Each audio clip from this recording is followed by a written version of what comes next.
look at the Braves on WTCG Atlanta.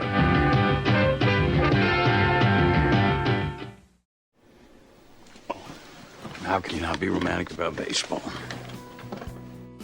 We're a nation obsessed with sports. For more than 50 years, sports haven't just captured our attention and wallets, they've captured our hearts. From sports leagues and TV networks to athletes, advertisers, cable cowboys, tech platforms, and of course the fans, everyone has won. Today, live sports hold the cable bundle together, because without live sports, what else is there?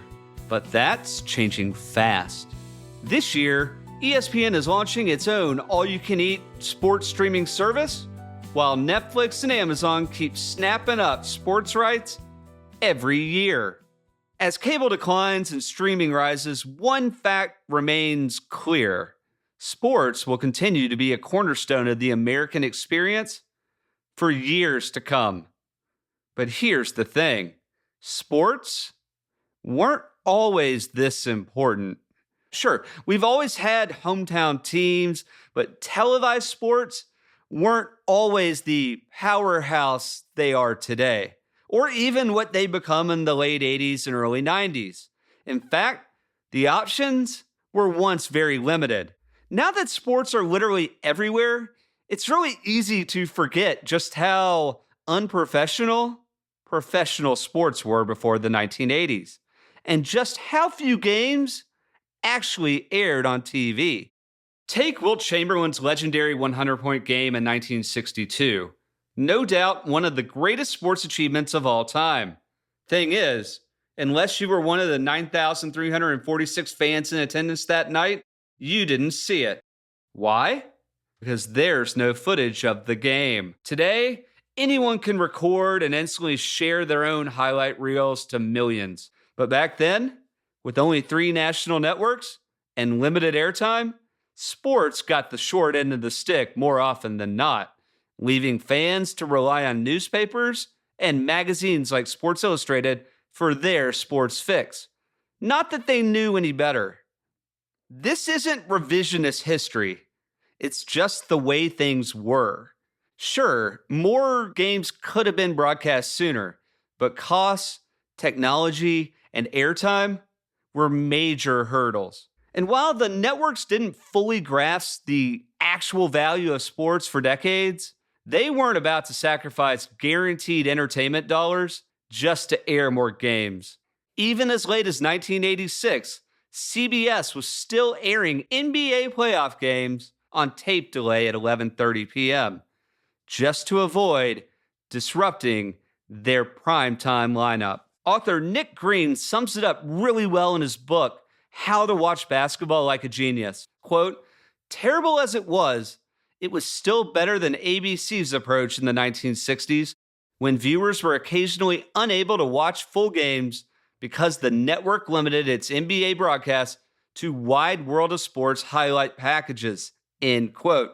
Still, it wasn't like there was a massive fan-led movement demanding more televised sports in the 60s and 70s. They didn't have their own "I want my MTV" campaign. That's just not how things happened back then. It's that Steve Jobs saying that it's not the customer's job to know what they want, right? The journey from the stadium to the living room wasn't easy, and it wasn't short. It was a long road full of technological, territorial, labor, and economic challenges. While the networks prioritized entertainment, the leagues stuck to ticket sales, worried that TV would hurt attendance, and in the process, both fans and athletes lost out big. But amidst this chaos, Ted Turner and the cable cowboys saw a much bigger opportunity. What if live sports could sell more cable subscriptions? Where some saw problems, they saw unlimited potential. So what changed? And how did it change? And most importantly, why did it change? How did Ted Turner change sports forever? Well, That's what we're here to find out.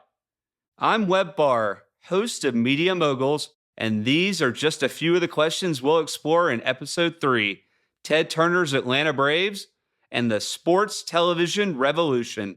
This is Media Moguls, the Ted Turner Saga. When the legend becomes fact, print the legend. What we're doing right here on this spot is the greatest advance in television since television was invented. They're risk takers, rule breakers, and empire builders. These are the stories of the visionaries who transform media forever. Whatever I have is being put at risk on this project, and if it's not successful, I'll be looking for a job. Going to Bernard Shaw. Tear down this wall. From Highbar, this is Media Moguls. We won't be signing off until the world ends. We'll be on, we will cover it live. Hello and welcome back to Media Moguls. This is episode 3 and I'm Webb Barr. If you've missed the first 2 episodes, I highly recommend going back and checking them out. So when I started writing this specific episode, I said, okay, this one's going to be pretty straightforward. But I really struggled with where or really when to begin this story on Ted Turner's Sports Revolution. I knew I couldn't just start it in 1973, where we left off in the last episode with Ted getting the right to air Atlanta Braves games on WTCG. There's just too many important moments that set the stage for his mid-1970s moves that we have to discuss. But I also know that this episode cannot be 10 hours long. You don't need that, and I don't need that right now. You see, writing an episode of Media Moguls is kind of like solving its own jigsaw puzzle. Some are rather easy. You see it on the box and you say, okay, that's going to be pretty simple, and it is. Then others, you take out all the pieces and you realize, like, crap, what have I done here? Some come together easy and basically write themselves, while others are more like onions, where the more you start writing, the more layers of the story appear. And before you know it, I'm saying to myself, Webb, you screwed yourself this time. But no matter what, you just got to keep going, right? You just got to keep pushing. So in this specific episode, we're going to tackle a massive topic, one that touches so many parts of the American experience from the 1960s and 70s onward. We're going to focus mostly on the 70s, and it's a story of how sports and TV came together to create something truly groundbreaking. Now, I'm not going to cover every aspect of sports or television and how they intersect. Not because they're not all fascinating, at least I think a lot of them are fascinating, but because they don't necessarily tie to Ted's story. So we are going to discuss the NFL a little bit, but Ted's story doesn't really intersect with the NFL as much as, say, Roone Arledge, who created Monday Night Football, or Rupert Murdoch, who got the rights for Fox in 1993. But don't worry, we're going to get to these kinds of stories in future seasons. So just know I want to do those things, but we're going to stop this episode from being 10 hours. Thank you for understanding. I really appreciate it. So even if you're not a massive sports fan, that's fine. Trust me, I think you're going to enjoy the journey because it all matters. Remember, all the pieces matter. So like most revolutions, and make no mistake, this was a revolution. The sports television revolution was driven by a few major factors, such as technology innovations like instant replay, the rise of satellite broadcasting, shifting socioeconomic trends across generations, and perhaps most important, the rapidly changing economics of professional sports, especially the fast evolving relationship between the leagues and the players, which would ultimately lead to free agency in Major League Baseball, which we'll get to shortly. Another real driving force was that America itself was changing fast.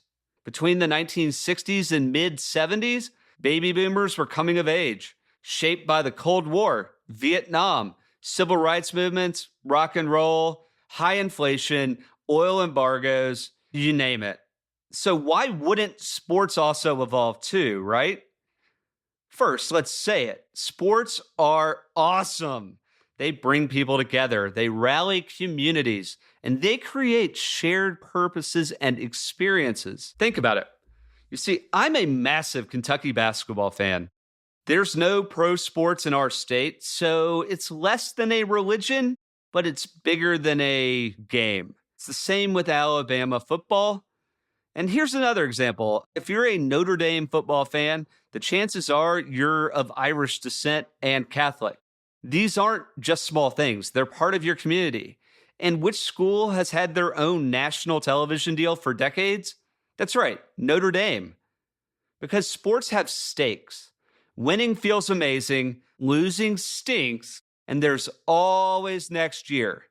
In a nutshell, sports matter. That was true then, that's true now, and probably forever. Okay, instead of starting at the beginning of sports broadcasting, I'd like to begin our story in the 1950s during Eisenhower's presidency. Now, one key event that boosted both Turner Advertising's billboard business and national sports TV prospects was Eisenhower's 1956 Federal Aid Highway Act, which I mentioned briefly in episode 2.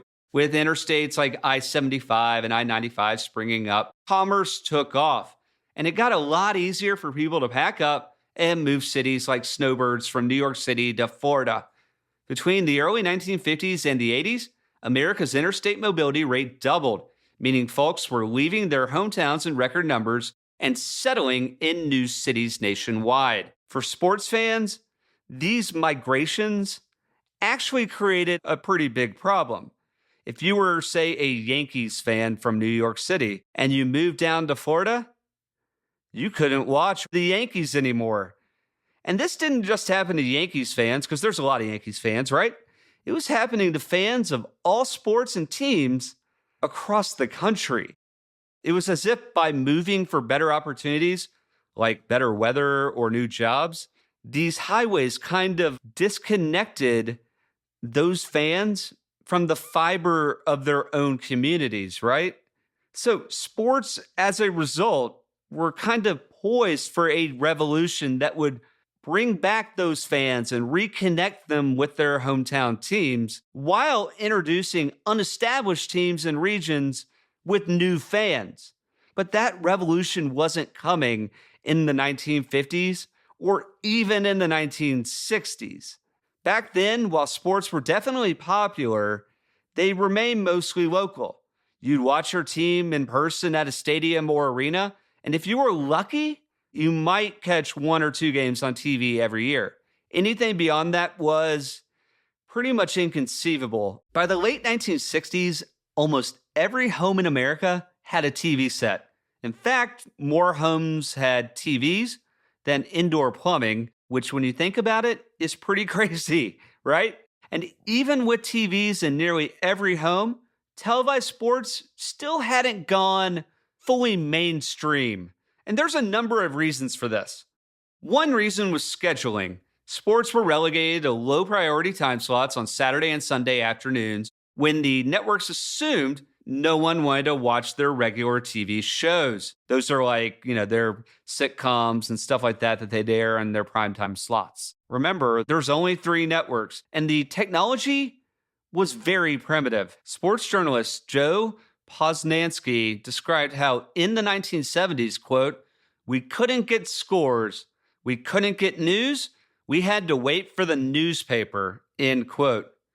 You see, back then, the press treated sports almost like they were kind of beneath them. So sports coverage was really limited. Some in the media didn't even consider sports legitimate news, which is pretty ridiculous when you think about it. But let's face it, if people don't know what they're missing and it's not on television, they're not really going to ask for more of it, right?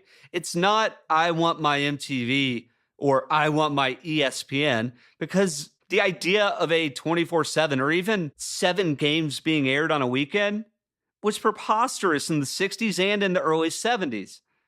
In the big time, how the 1970s transformed sports in America Author Michael McCambridge quotes Bill Hancock, who said in the late 1960s and early 1970s, quote, print was number 1, 2, 3, and 4, and then radio and television, end quote. Sure, if you live near your team, newspapers and local news would keep you in the loop. But if you moved away from New York and wanted to watch the Yankees and follow what they were doing in any real detailed kind of manner, say you're one of those snowbirds I was talking about earlier, you're going to see the box scores every morning, but it'd be difficult, especially since the power brokers and media didn't really think there was much of a market for national sports coverage at the time. And I'm not just talking about broadcasting the games themselves, but also covering the news and the stories behind the sports. I mean, why would the networks believe there wasn't much of a market for national sports on television? Well, in Michael McCambridge's The Big Time, he explains that in 1952, the NCAA signed its first football TV deal with NBC for a little over $1 million. And this deal covered a dozen Game of the Week broadcasts. When NBC sports chief Tom Gowrie started, the head of sales told him, quote, I want to strengthen you out. We don't want any goddamn baseball or football on this network. We don't have any clients that would buy it. And don't you be bringing it in, end quote. It wasn't just that mindset holding sports back. Leagues feared TV would hurt attendance and ticket sales, and the networks prioritized entertainment programming. From the 1940s on, the three national networks controlled the airwaves, so sports got little airtime. You'd see maybe 1 or 2 national games each weekend. Local affiliates did have their own broadcasts, but that was about it. The moment 60 Minutes started at 7 p.m. on Sunday night, you knew you'd be waiting 5 more days to watch another televised game. Saturdays might offer one college football game, plus a baseball game of the week in the fall, or a regional basketball game during the college basketball season. And then Sundays had 1 or 2 NFL games. Basketball announcer Mike Breen told Michael McCambridge, quote, the thought of watching a game during the week, it just didn't happen. There were no games during the week, so you waited for the weekend, and you couldn't wait because it was the one game that you could actually see, end quote. This is just mind-blowing. How brutal is that? Just one game and you're waiting the entire week for it, and you just got to hope, is it a team I like with players I like? Anyways, eventually cable replaced scarcity with abundance, with sports being the beneficiary because, as you know, sports didn't just survive, they thrived, swapping a much weaker business model, ticket sales, for one of the most successful in history, the cable business model. Okay, let's move to the sports leagues before Ted Turner's sports revolution began. You see, most sports teams, with the exception of teams like the New York Yankees or the Los Angeles Lakers or Dodgers or even Green Bay Packers, were closer to local franchises than national brands. In fact, the brandification of American sports happened much later. Still, before cable, it wasn't like the sports leagues were against growth. It was more complicated than that. Technology just wasn't ready for widespread broadcasts outside of the network system because they had limited airtime, and those networks saw entertainment as their moneymaker, right? In episode 1, I mentioned how network news was basically a public service until 1963, when the nightly news broadcasts expanded from 15 to 30 minutes. While entertainment on the networks raked in profits, sports grew more slowly through experimentation, evolving business models, and yes, new technology. Before teams like Ted Turner's Atlanta Braves became a daily fixture on his superstation, most sports franchise owners feared that television would hurt ticket sales. After all, attendance was their bread and butter. Think about it. Their entire business model is predicated around scarcity, so it made sense that with ticket sales being their model, they would of course fear that airing a bunch of their games on TV was going to hurt their bottom line. Now, here's some interesting numbers from Michael McCambridge's Big Time, how he described, even as the 1970s began, the sports TV landscape was still in its infancy. Quote, it had been nearly a decade since any sports were regularly on primetime on American network television. None of the previous 493 World Series games had ever been played in the evening, nor had any NFL championship games, nor any of the Super Bowls. In short, sports were still cordoned off in American society in 1970 in the toy department of newspapers and the Saturday and Sunday afternoon ghetto of network television when overall viewership was low. When it came to college football, the Cambridge added, quote, in 1970, ABC showed a total of 17 games over the 13-week span of the regular season, 11 nationally televised, 6 more regional telecasts. Most Saturdays, only one football game, ABC's national telecast, determined months in advance, would appear on TV sets around the country. Meanwhile, attendance at college football games had exploded in post-war America from 17.3 million in 1955 to 20.4 million in 1960 to 29.5 million in 1970, end quote. Now, those are some pretty staggering numbers. The attendance is growing, and they're only airing one game a week, and it's chosen months ahead. And so it's probably like, okay, let's put an Alabama football game on. But what if they're not good? Well, you're kind of shit out of luck, right? But when you hear the numbers, it's pretty clear. TV wasn't hurting attendance. It was helping it. But back then, that kind of idea seemed very counterintuitive. If TV boosted attendance, you'd think sports owners would be begging to be on TV all the time, right? But that wasn't the mindset back then. They were so focused on ticket sales, and the networks prioritized entertainment, which made a lot more sense. And here's why. You see, even in the 1960s and early 1970s, the technology to air sports on TV was, well, pretty bad.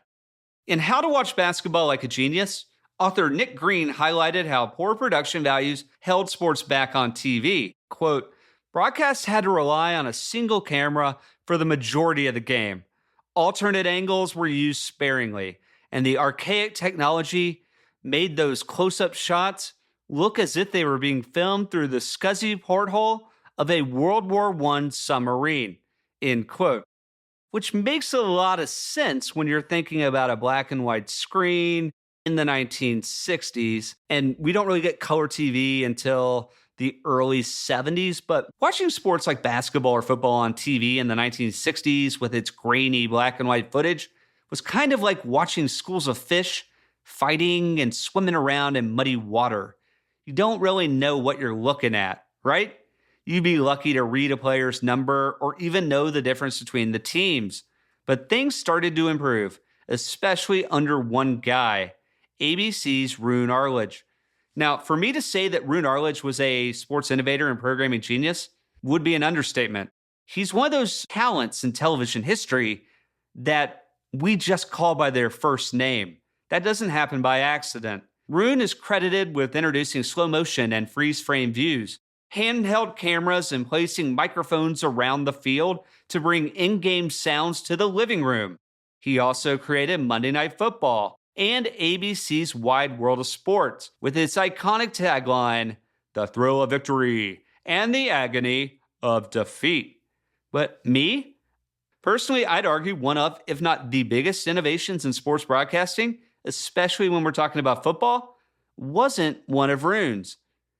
I'm talking about instant replay. You see, right after Lee Harvey Oswald was murdered on live television, the networks played it over and over and over again. It's 1963, They've doubled the news and they've really got to show everyone what happened. It was a crazy time. The networks realized they could use that same technique during football games to show fans what they'd just seen. Think about it. Football moves really fast. There's 22 guys on the field, and there's a lot happening all at once, right? So without replay, it's really just a lot of chaos, right? You need slow motion, but what you really need is instant replay. Nick Green explained how it worked. Quote, In the early days, action intended for replay was recorded on a separate feed that had to be run through refrigerator-sized tape decks. CBS director Tony Verna invented a strategy to expedite the process, and the first genuine instant replay premiered during the fourth quarter of a 1963 Army-Navy football game. It was immediately apparent that this technology was no gimmick, end quote. The game's announcer that day, Lindsey Nelson, told CBS's Verna, quote, "What you've done today is non-retractable. People are going to expect instant replays. It's never going to go away," end quote. So, a few weeks after JFK's assassination, CBS tries instant replay at the Army-Navy game, and it's a hit. By 1964, so that's just the next season, instant replay was a standard feature for all televised sports. Instant replay transformed football from a messy, super rule-heavy sport that was best seen in person at the time into an actual made-for-TV spectacle. In author Eric Barnow's Tube of Plenty, he wrote, quote, "Brutal collisions became ballets, and end runs and forward passes became miracles of human coordination. Football, once an unfathomable jumble on the small screen, acquired fascination for widening audiences," end quote. Now, I think the famed media theorist Marshall McLuhan was right when he said that instant replay completely changed how we experience sports, calling it a, quote, "totally new form of audience participation," end quote.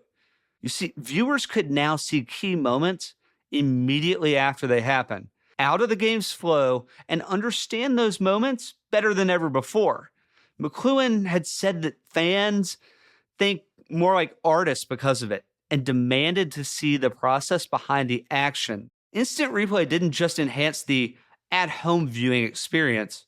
It fundamentally changed how fans saw football, helping it surpass baseball as America's top sport by the 1970s. Things like instant replay, freezing the action, slow motion, but really, television vaulted football from number 2 to number 1.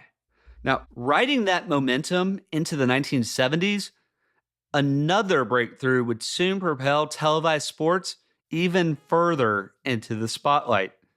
Of course, I'm talking about color television, which by 1972 was outselling black and white TV sets for the first time. Now, color TV added a new dimension to sports.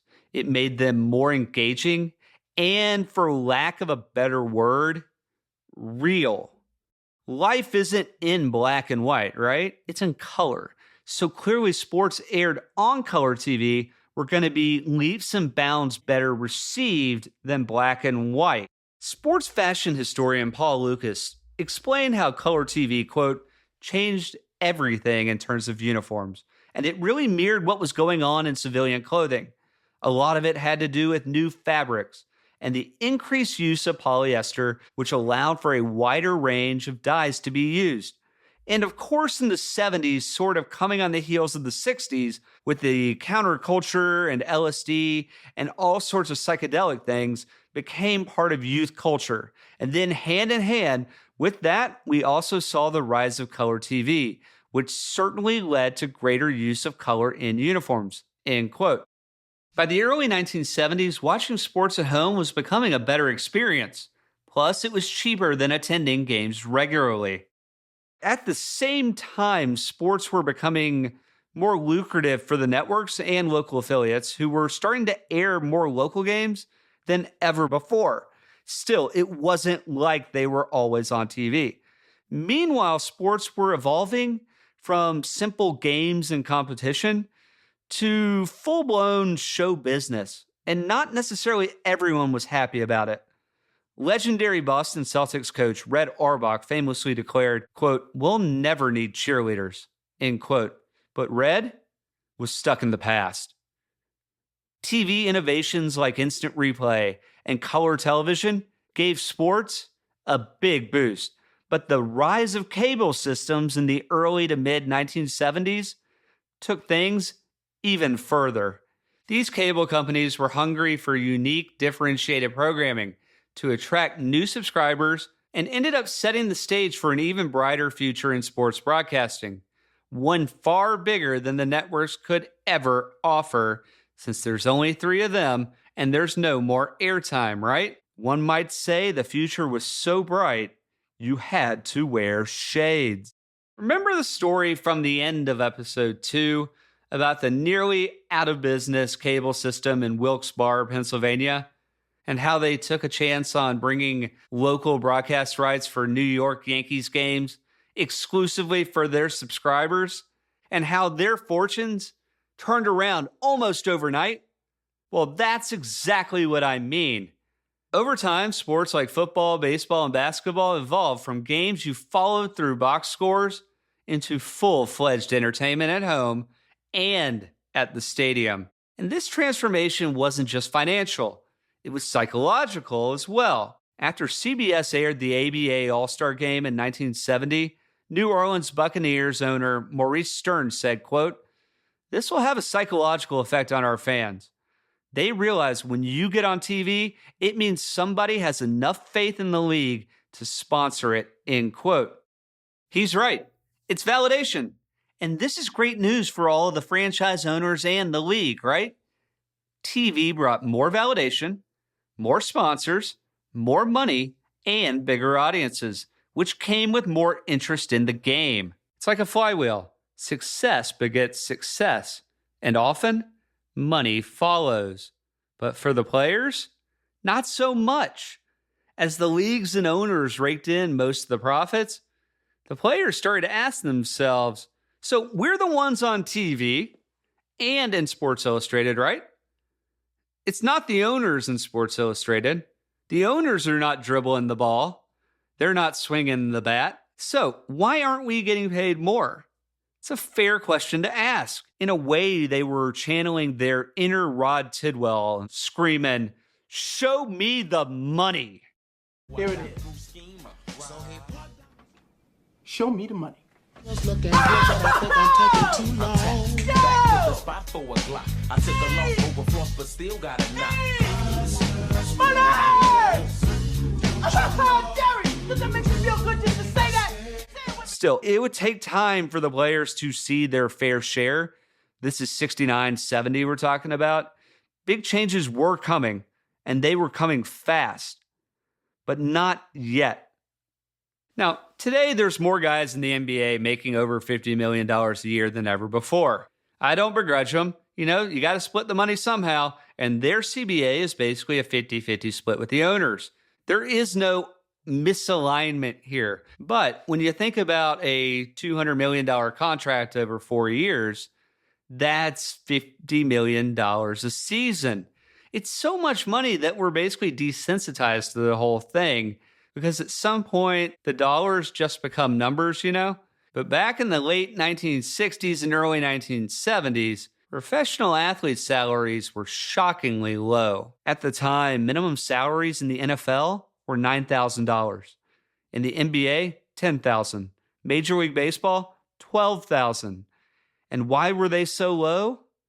Well, a major reason was something called the reserve clause. Now, get this, because it's like just totally fascinating. Before 1975, free agency didn't exist, not in baseball or any professional sport. What the reserve clause did was give teams the right to renew a player's contract year after year at the same salary in perpetuity, meaning forever.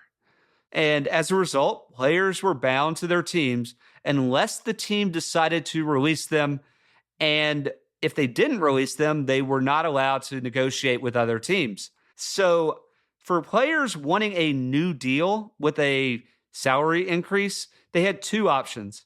One, accept the team's offer, which is going to be low, right? Or number two, sit out the season and hope the owner caved to their demands. In other words, Major League Baseball owners held all of the power. When I first read about the reserve clause, it kind of reminded me of the scene in Goodfellas where Ray Liotta's Henry Hill describes partnering with the mob. Business bad? Fuck you, pay me. Oh, you had a fire? Fuck you, pay me. Place got hit by lightning, huh? Fuck you, pay me. You know, we're talking about take it or leave it type of leverage. Zero negotiating power, no upside. Do you want a job? Do you like playing baseball for a living? Great, here's your salary. In his book, The Big Time, Michael McCambridge quotes Pittsburgh Pirates player Nelson Briles on the reserve clause. Quote, "It is ridiculous to call any discussion we have with our ownership negotiation because they've got all the hammers.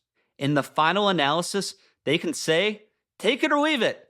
If you leave it, you don't play and you don't get paid." End quote. So yeah, salaries were low and the system was one-sided against the players.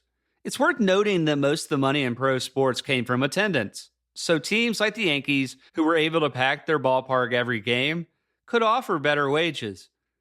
Meanwhile, losing teams like the Atlanta Braves in the early 1970s, who struggled with attendance, left the players hurting. Now, even though the Major League Baseball Players Association was officially recognized as a union in 1968, real collective bargaining and revenue sharing were years away. This meant most professional athletes, like football star Johnny Unitas, had to work regular 9-to-5 jobs in their offseason. I know it sounds like I'm exaggerating, but trust me, I'm not. During the offseason, Unitas worked for an electronics company, and just 1 week after winning the 1971 World Series, Pittsburgh Pirates pitcher Steve Blass was back at his offseason job delivering laundry for an athletic manufacturer in Connecticut. The 70s don't seem that far away, but when you think about it, changing these kinds of monolithic, decades-old systems doesn't really happen overnight, right? No, it often takes selfless heroes or even martyrs who are willing to risk everything, including their career and reputation. One of those heroes was Curt Flood, who in 1969 sued Major League Baseball, arguing the reserve clause violated antitrust laws and amounted to involuntary servitude. In its place, Flood wanted a system where players could become free agents. In a Christmas Eve letter to Major League Baseball's new commissioner, Bowie Kuhn, Flood wrote, quote, "I do not feel like I am a piece of property to be bought or sold irrespective of my wishes," end quote. Kuhn replied, quote, "I certainly agree with you as a human being aren't a piece of property to be bought and sold. However, I cannot see its applicability to the situation at hand," end quote. Backed financially by his fellow players, Curt Flood pressed on. His friend Bob Gibson remembered thinking, quote, "I knew that there would be no changing his mind once he had made it up, but privately I thought to myself, Jesus, Curt, what are you doing?" End quote. Now, Curt Flood was going against a universally loved sport and a commissioner who Michael McCambridge described as, quote, "possessed the self-seriousness of someone who fancied himself the conscience of the game," end quote. So he's going up against the owners, the league, and then a sport which Americans across the country love. And yeah, I mean, that's a tough battle. The ramifications for his career are pretty clear. Ultimately, in 1972, Curt Flood's lawsuit reached the Supreme Court, which actually upheld the reserve clause, citing a 1922 precedent which gave Major League Baseball an antitrust exemption.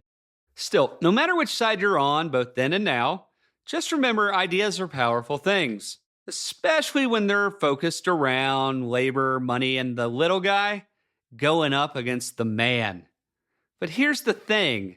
Once the idea of free agency was planted in the minds of professional athletes from Major League Baseball to the NBA to the NFL, it was only a matter of time before free agency became a reality.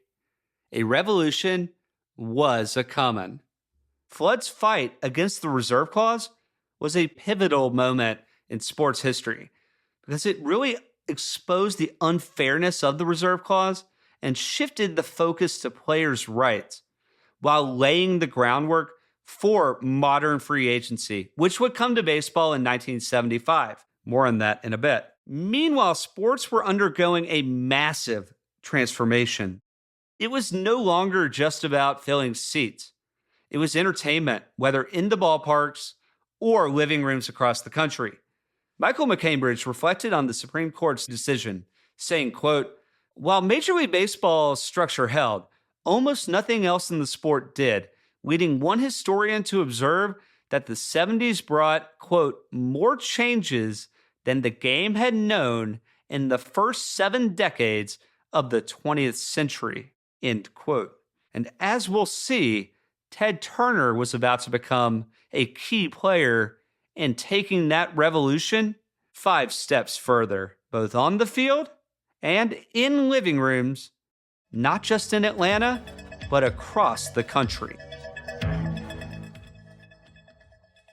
At the end of episode 2, we left off with Ted Turner barnstorming across the South with Don Anderson, his new cable consigliere, and Terry McGurk, his sales protege.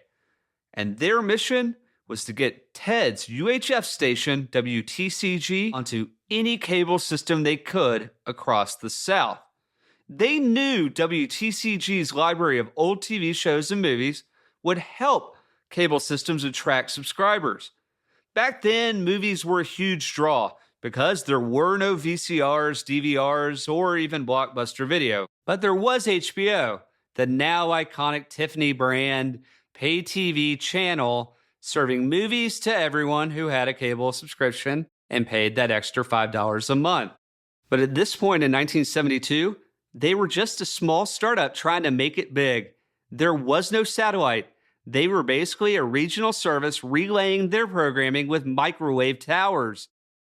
Before joining Turner, Anderson had worked for cable's lobbying group and saw firsthand the excitement that HBO created. Anderson's also the guy that told Ted about the New York Yankees saving the cable station in Wilkes-Barre, Pennsylvania, simply by broadcasting their games to subscribers.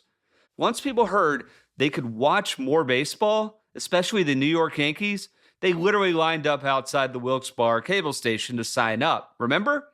Now, Anderson was convinced that sports would be able to drive a lot of cable's future growth, especially when it came to getting new subscribers, which is why he strongly urged Ted to get the broadcast rights to Atlanta Braves games, which Ted did, as I mentioned at the end of episode 2. So, along with WTCG's endless library of old movies, TV shows, and professional wrestling, Ted's trump card to cable providers were his newly acquired rights to broadcast 60 Atlanta Braves road games per season. Now, this was unheard of in traditional broadcast TV, but for cable providers, it was a revelation. Cable providers needed a reason for people to subscribe to their systems, something more than just providing access to network TV, right? Vast libraries of old TV shows and movies added a lot of value to their offerings, but sports were a real magnet for attracting new subscribers while also keeping them from canceling. That's also known as churn. In a way, live sports were a drug for viewers, and Ted's station's mix of old movies and TV shows, along with live sports, were exactly the kinds of programming that cable systems needed in order to grow their subscriber base. As the 1970s progressed, it was becoming clear people wanted more than the big 3 networks were offering. Cable providers were just sitting there, ready to deliver. At the end of episode 2, I mentioned how Ted had secured the rights to 60 Braves road games by promising to air 3 times as many games as WSB, Atlanta's top station. Now let's talk about why and how this happened.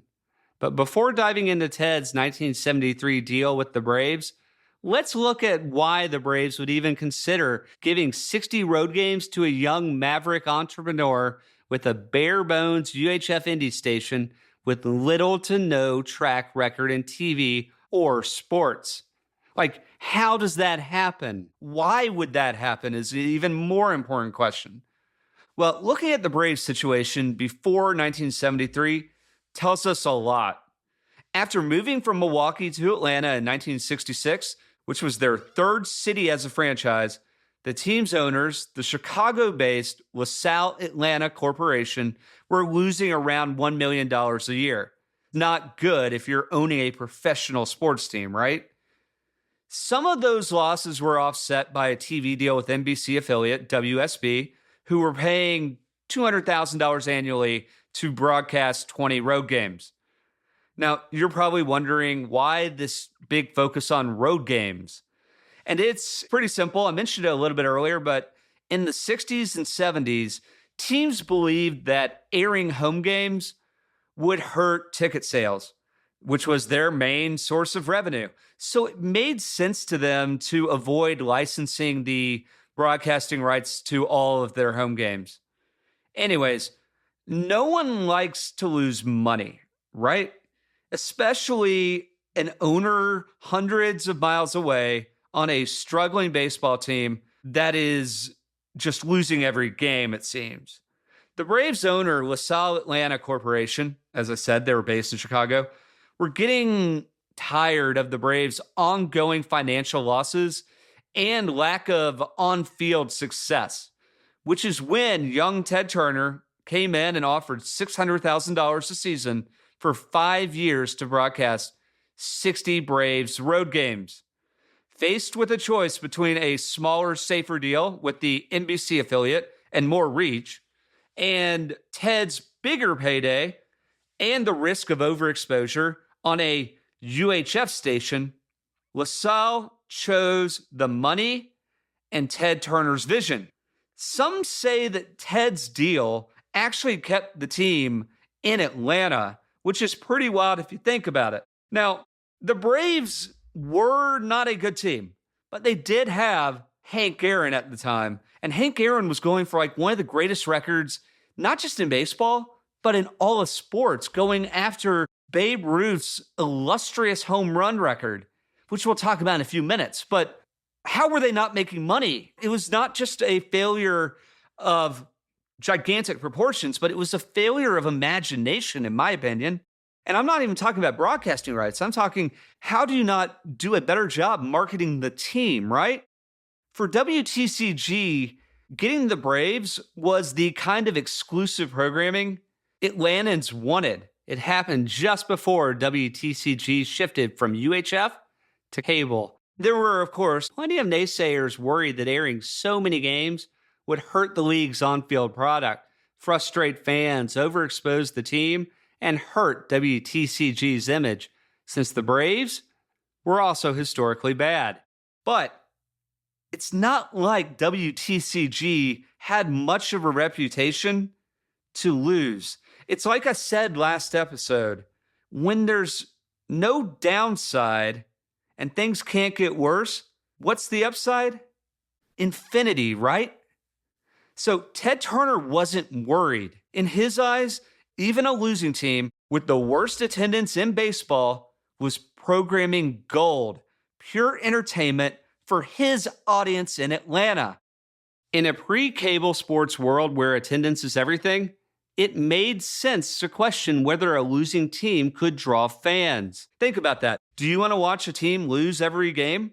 Well, this had never really been tried before. What if, and hear me out, what if airing more games on TV could actually grow the team's fan base, even if they were that bad? Anyways, Ted wasn't concerned about attendance.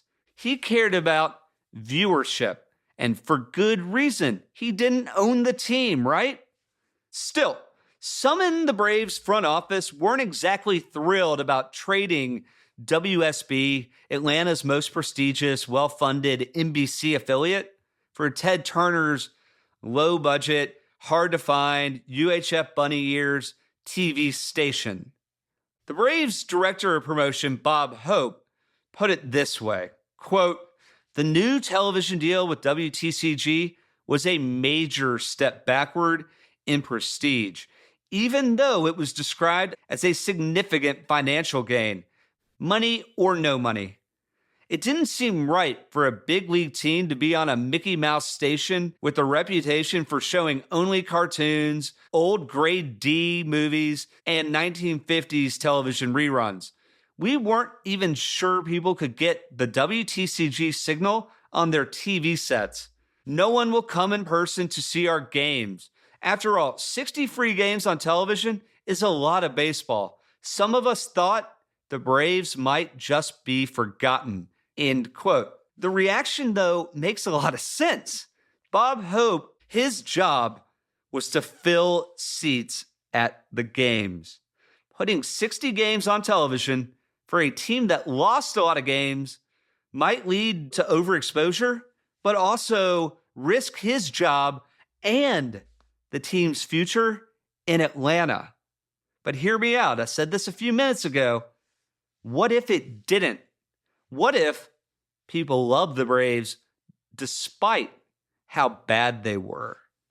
Now, at the time, I don't think anyone really understood just how unique the Atlanta Braves situation was. They were the only team in baseball where TV mattered more than ticket sales. If they had realized that, it probably would have been more earth-shattering to all of the baseball purists. Okay, what I'm trying to say is this. In Ted's TV-first world, even if it's 1973 and he does not own the team, the Braves' performance on the field didn't matter as long as people watched them on TV, which in the South, which was a region starved for professional baseball, they were. And it's kind of strange to think about, right? Here's my take. If Major League Baseball or even the networks had realized just how bold Ted Turner's vision for sports broadcasting was and how determined he'd be to pull it off, they probably would have stopped him from getting the rights to air so many games without limits. But they barely even knew what he was up to at this point, let alone who he was. Still, his immediate goal was to expand Channel 17's audience outside of Atlanta by getting onto cable systems across the South. And airing so many Braves games was the perfect way to do it. Think about it. Fans in places like Jackson, Mississippi, Knoxville, Tennessee, Tuscaloosa, Alabama, they didn't have any professional baseball games to attend. They didn't even have a professional baseball team to follow or support because the one or two national games aired each week were almost certainly going to be New York Yankee games or Los Angeles Dodger games, right? We talked about that earlier. Fans in the South wanted more. They wanted more baseball, damn it. And guess what? By tripling the number of games that they were going to air on WTCG, Ted Turner instantly became more of a folk hero, not just to Atlantans, but to baseball fans across the South. Now, it didn't take long to realize that 60 games weren't going to be enough to satisfy the Braves' growing fan base outside of Atlanta. And incredibly, all of this happened while the Braves were the worst team in baseball. As Braves promotions director Bob Hope explained in Lisa Napoli's book Up All Night, quote, "No other team in American sports history has put together a longer span of ineptitude. 2,137 losses out of 3,975 games over 25 years," end quote. Keep in mind, the Braves owners were losing about $1 million a year at the time. So it's no surprise that the team's future in Atlanta was very much up in the air. Throughout all of this in the early 70s, seeing the Atlanta Braves on national television was rare. And only historic moments like Hank Aaron's home run race in 1973 and 74 actually brought the team any national attention. Otherwise, the team was practically invisible, relying solely on Ted Turner's WTCG to remain relevant. Now, if the Atlanta Braves were sold, they'd almost certainly leave Atlanta. And what would that do? Take a second. It's pretty clear. Well, that would jeopardize Ted Turner's TV station's future, right? Now, if there was ever a time to buy a professional baseball franchise, this was it. Be greedy when others are fearful, right? In historian H.W. Brand's book, Master of Enterprise, he explained how, quote, a Toronto consortium wanted to take the team north. Turner didn't care much about baseball beyond the fact that it filled hundreds of hours of programming time and that it wouldn't do so if the team left town, end quote. Now, even though Ted knew next to nothing about baseball, he's just broadcasting the games at this point, and despite the Braves' dismal 67-94 record in 1975, along with having the league's lowest attendance, Ted knew the Braves were critical to Channel 17's future. Fans across the South tuned in to WTCG just to watch the 60 Braves road games that he aired and monetized through advertising.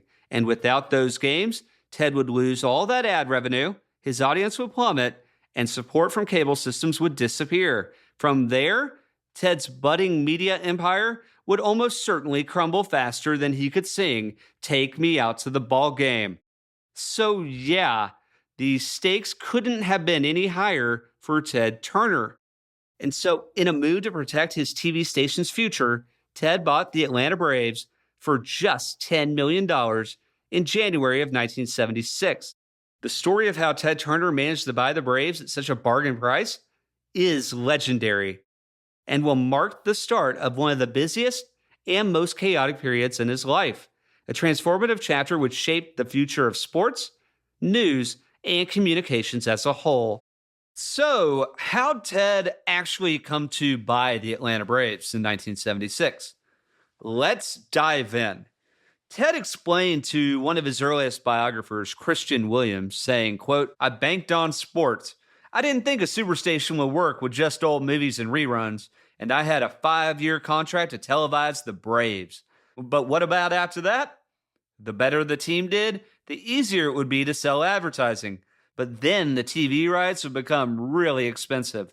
Plus, I had this recurring nightmare in which I picked up a newspaper and the headline said, Braves moved to Toronto. Toronto was really looking at them at the time, and there went my baseball, end quote. This is actually pretty visionary. And knowing what we know now, it's wild how much the future of cable hinged on Ted Turner's need for live programming from the Atlanta Braves.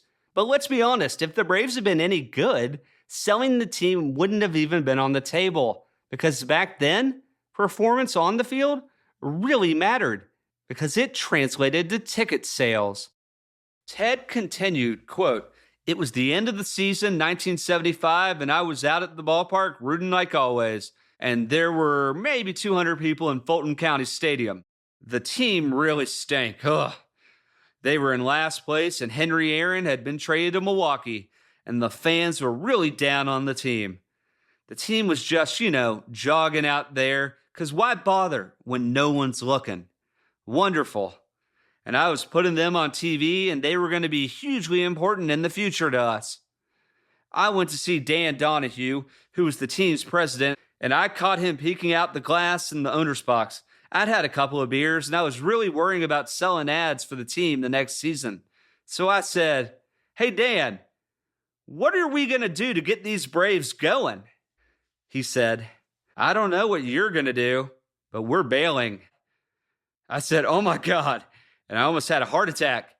Who are you going to sell it to? I got a 5-year contract, and this is only year 2. He said, to you. To me? For how much? Oh, about $10 million. Yeah, well, how much is it losing this year? Oh, about $1 million this year. What? I'm going to pay you that much so I can lose $1 million a year too? But then I had that nightmare again right before my eyes. Braves moved to Toronto, end quote. Now that is a good story. It's an incredible back and forth, right? To sum it all up, when Ted found out the Braves were about to be sold and almost definitely moved out of Atlanta if they were sold, he knew he had to act fast, which is a real theme for a lot of the best moguls. I've already said this a few times, and we're only in the 3rd episode, but you got to move fast on your opportunities. Remember, the Atlanta Braves were easily the most important part of WTCG's programming. They were differentiated and exclusive. If they were sold, it was going to leave a gigantic gap in Channel 17's schedule. That's 60 games times how many hours per game? 3 or 4? And his viewers across the South, who had all become Atlanta Braves fans, would almost certainly stop watching his channel. But here's the thing. It's not Ted Turner's first rodeo. Remember, in the first 2 episodes, I've discussed how Ted was no stranger to buying, let's call them, distressed properties and cutting favorable deals, even when it frustrated his advisors to the point where they quit. But Ted Turner also understood TV rights better than most. And this was a matter of life or death for WTCG. According to Ted, the whole deal happened, quote, purely by accident. We were televising their games, and as the rights holder, I got pretty close to management. So when they decided to sell the team, they approached me as the logical buyer. The thought had never occurred to me, end quote. Now, I'm not sure if I actually believe that he had never thought about buying the team because it'd be cheaper than licensing rights every year. But remember, he likes to own programming. We discussed that in the second episode. In this case, it would be the ability to broadcast as many games as he wanted. Now, when Ted considered the team potentially moving to Toronto, he said, quote, "What the hell? I went back and told him I'd give them $1 million down and the rest over 7 or 8 years. I had no idea how I could afford it. This was the first time a team had been financed like that, and the league was very concerned because they're real afraid of flaky owners. But the original owners agreed to stay close, saying that in the event that I busted my humper, they would step back in. Anyhow, I didn't have to worry about TV rights," end quote. Whoa. Let's stop and think about this for a second. The owners of the Atlanta Braves wanted out so bad that they sold the team to Ted Turner on an installment plan as if he was financing a car. And it gets even better. This is one of my favorite, legendary stories behind Ted Turner. You see, Ted didn't have to use the limited cash fund at WTCG for the $1 million payment because somehow, some way, they found $1 million hidden in the Braves concession stand books that the previous owners had missed. It is the most Ted Turner thing of all time. We might as well just call it the miracle on Peachtree Street. Ted said, "I bought it using its own money, which was quite a trick," end quote. And since Ted was already paying $600,000 a year for the rights to broadcast 60 Braves road games, he only needed to cover the difference. For just $400,000 more per year, Ted not only got the rights to broadcast all of the Atlanta Braves games, but he also became the owner of the franchise. One of Ted's associates put it this way, quote, "There's 162 games in a baseball season. They're 3.5 hours long. And by the time you do the pregame and the locker room show and everything, you're talking about a 4-hour show times 162. You'd have to lose a lot of money in sports to offset what it would cost to buy that amount of programming," end quote. It's amazing no one else caught on. But back then, they weren't living anywhere near a 24/7 news cycle or this real-time information world we live in today. Incredibly, Ted's $10 million investment in the Atlanta Braves would appreciate nearly 20-fold over the next 2 decades. With the Braves now under his ownership, sports franchise ownership, and broadcasting would never be the same again. When we last left, Ted Turner was on the fast track to becoming the newest owner of a Major League Baseball franchise. It's crazy that an under 40-year-old could do this for just $10 million for a team with the worst record and lowest attendance in baseball. Little did anyone know it would go down as one of the greatest sports deals in history. One that would only grow in significance with Ted's broadcasting vision. You got to pair them together. At this point in the mid-70s, most owners didn't know Ted from Adam. He hadn't begun his publicity tour de force just yet. But trust me, it was coming. And despite being known in some circles as a world-class sailor, Ted was still a bit of a mystery to most Atlantans. But once they got to know him, they were going to love him. It's worth noting that as all of this is going on, especially with Ted buying the Braves in 1976, he was just 37 years old. He described buying the Braves as his civic duty to Atlanta, which is a very smart thing to say. Quote, "It's not an economically wise move to buy the team, but money itself is not the prime motivation here. I believe I'm doing it primarily for the city and the southern part of the country, believe it or not," end quote. And for his TV station, right?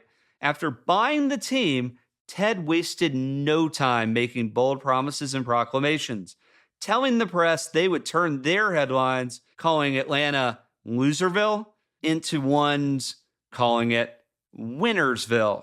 He even promised the Braves would win the World Series in just 5 years. Now, we all know Ted loves Atlanta. He did then and he still does.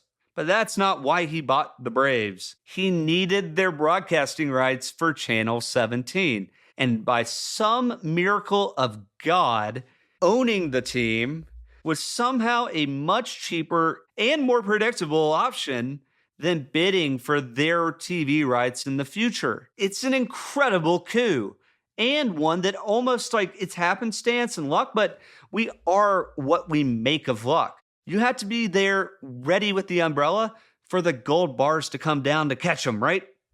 Just like the Roman emperors who brought the games to the Colosseum, Ted knew that by bringing Atlantans a team to cheer for, they'd love him for it. And you can imagine Ted's line of thinking. The old Braves owners from Chicago, they didn't get Atlanta, but I do, right? You can imagine that. Now, let's be clear. Ted wasn't much of a sports guy. And when he bought the Braves, he knew next to nothing about running a professional sports team. But risk? Risk didn't scare Ted. Remember, just 6 years earlier, he'd bought his failing UHF TV station with 30 days left to live against everybody's advice. And look at him now. He's now the proud owner of the Atlanta Braves in 1976. One of his first goals as the new owner of the Atlanta Braves was to actually sell more tickets and fill more seats at Fulton County Stadium. So once Ted got the league's approval to own the team, his press conference introducing himself to Atlantans as a new owner was nothing short of, it was new and unique. Ted told the crowd he planned to make baseball fun again, saying, quote, "I'm sick of mottos. If we have one at all, it's going to be victory or death," end quote. Hell yeah, man. Then, after lighting a cigar for dramatic effect, he kept talking and talking and talking, dropping gems like this one. Quote, "We may lose it all on this deal, but if everything goes down the commode, they'll have to come get me and Channel 17 too. If things get bad enough, and they may, we'll lock up the stadium, play day games to save electricity, and by God, if anyone asks what the hell we're doing in there, I'll tell them, we're learning how to win," end quote. In the next day's newspaper, an Atlanta sports writer described that going from the previous owners to Ted Turner was, quote, "like switching from Mozart to Leonard Skinner," end quote. Should I put that on a t-shirt? Now, in Ted's first meeting with the Braves organization, he made it clear to everybody that there were going to be some changes to the team's culture, effective immediately. That's the only way this stuff can happen. There's no grace period. Come on. Phyllis Collins, a secretary for the Braves, recalled, quote, "He said he wasn't going to make us any promises. He said when he got married the first time, he made a lot of promises he didn't live up to, and his wife got mad at him.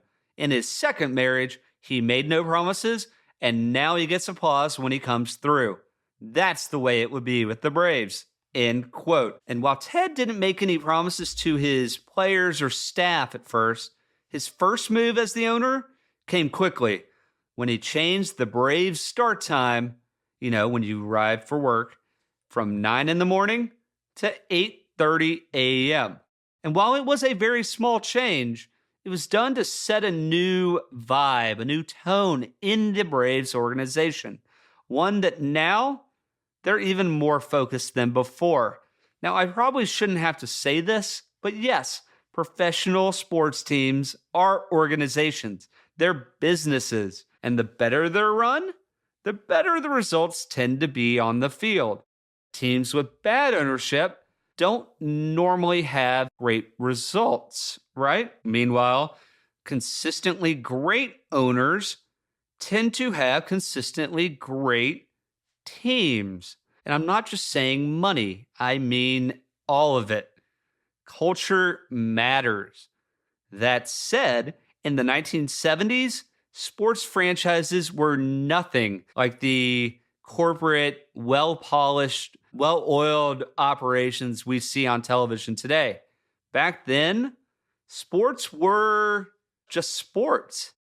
Next on Ted's agenda as the owner of the Braves was more unexpected. He started running newspaper ads asking fans for their input and suggestions on how they'd improve the home game experience, saying, quote, "Please do not be lengthy in your comments, since I will have a lot of reading to do," end quote. I mean, it's pretty genius, right? Ted brought customer service and hospitality to a industry, sports, that rarely, if ever, asked for fan input. Not only did his move generate a lot of goodwill amongst Atlanta fans, sick of seeing the team lose, but it also increased Ted's profile in Atlanta, which is going to be really important. He needs Atlanta to support him. It's incredible that he would do something like this, and it really only helped to elevate his standing, not only as the everyman, but what he wanted to become, which is a folk hero. Now, also on Ted's first day as the owner, he calls Bob Hope, the Braves promotional director, who, of course, was the guy a couple of years before who was skeptical about putting so many games on a channel that barely anyone watched. And so Ted calls Bob Hope and says, "Come to WTCG studio right now and bring a Braves hat, a baseball bat, and a script.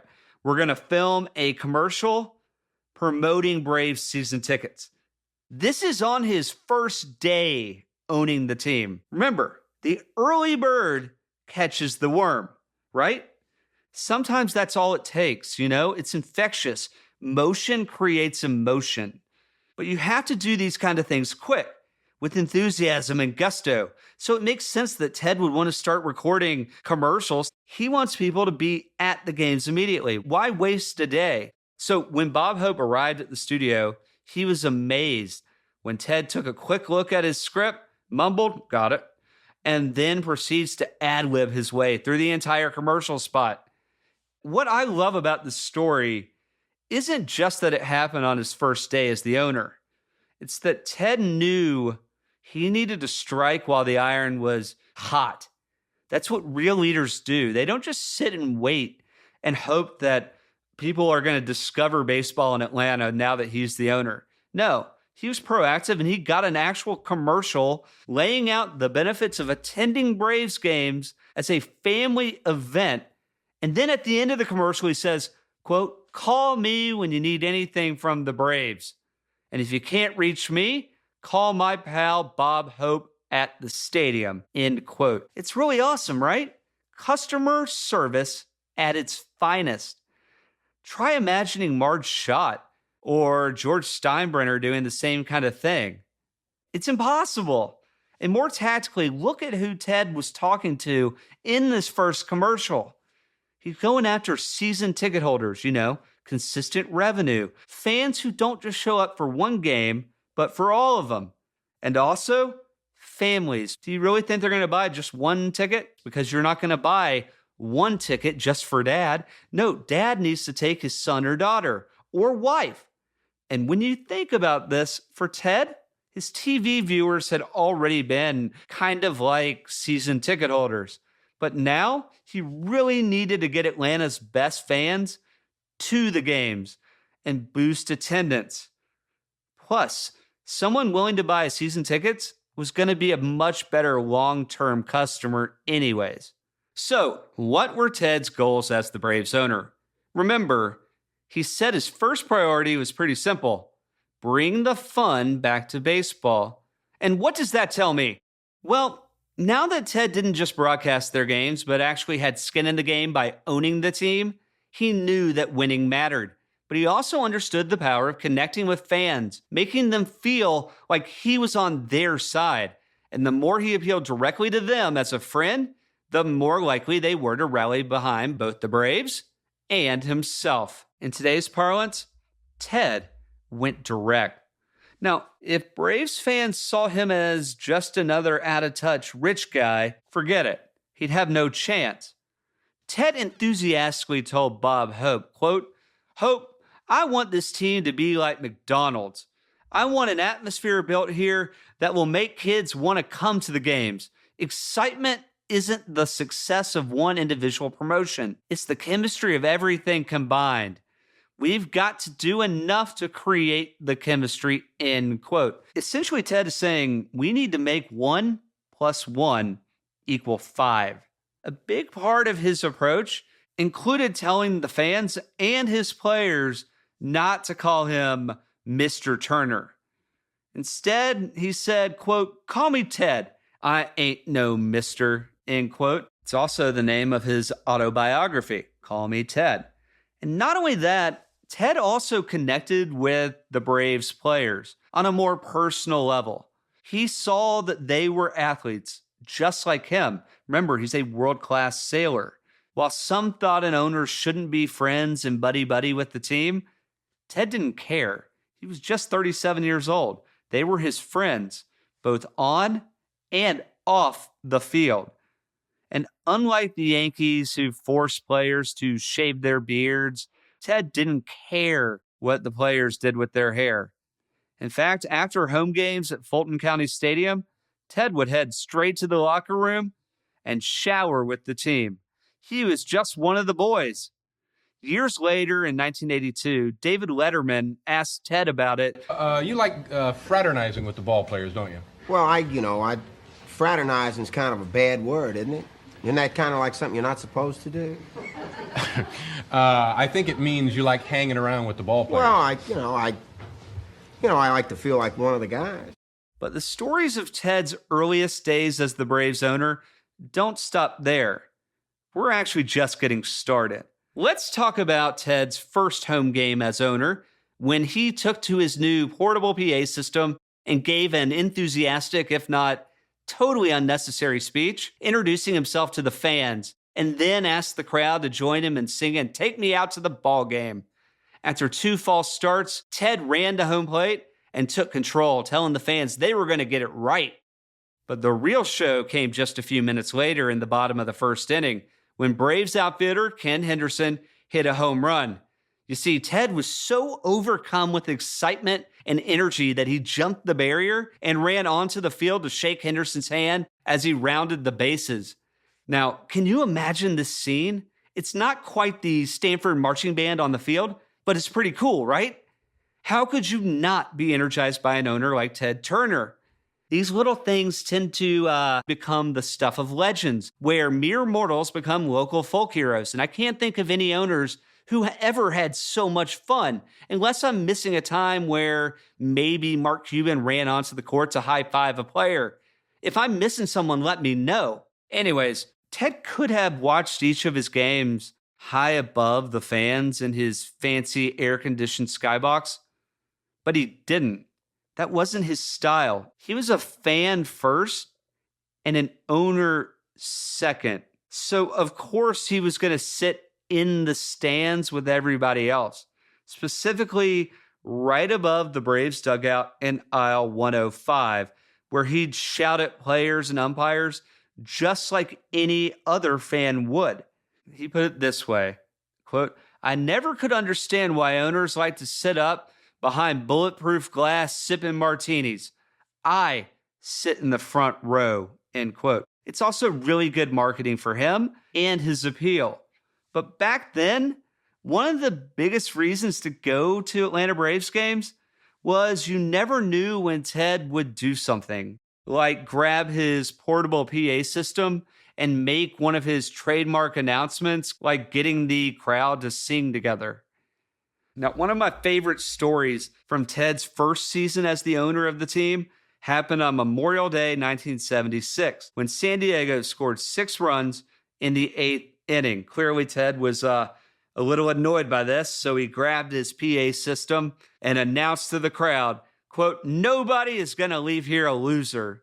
If the Braves don't win tonight, I want you all here as my guests tomorrow. We're going to be in big league baseball for a long time," end quote. Imagine how this made the fans feel. Like they're pals with their friend Ted, right? I mean, it's expensive to do that kind of thing and say, okay, if we lose, you're coming tomorrow. It's actually crazy to do that thing, but crazy ideas sometimes yield crazy results. So on any given night at Fulton County Stadium, you might see Ted crushing beers, making pronouncements on his PA system, or even taking his shirt off during the game because of the humidity in Atlanta. And the fans, they loved him for it. But to most Major League Baseball owners, Ted's behavior wasn't just odd. It was shocking, off-putting, and beneath them. I mean, just imagine their reactions. What do you mean the owner of the Atlanta Braves sits in the stands with the fans? It's pretty easy to imagine that, right?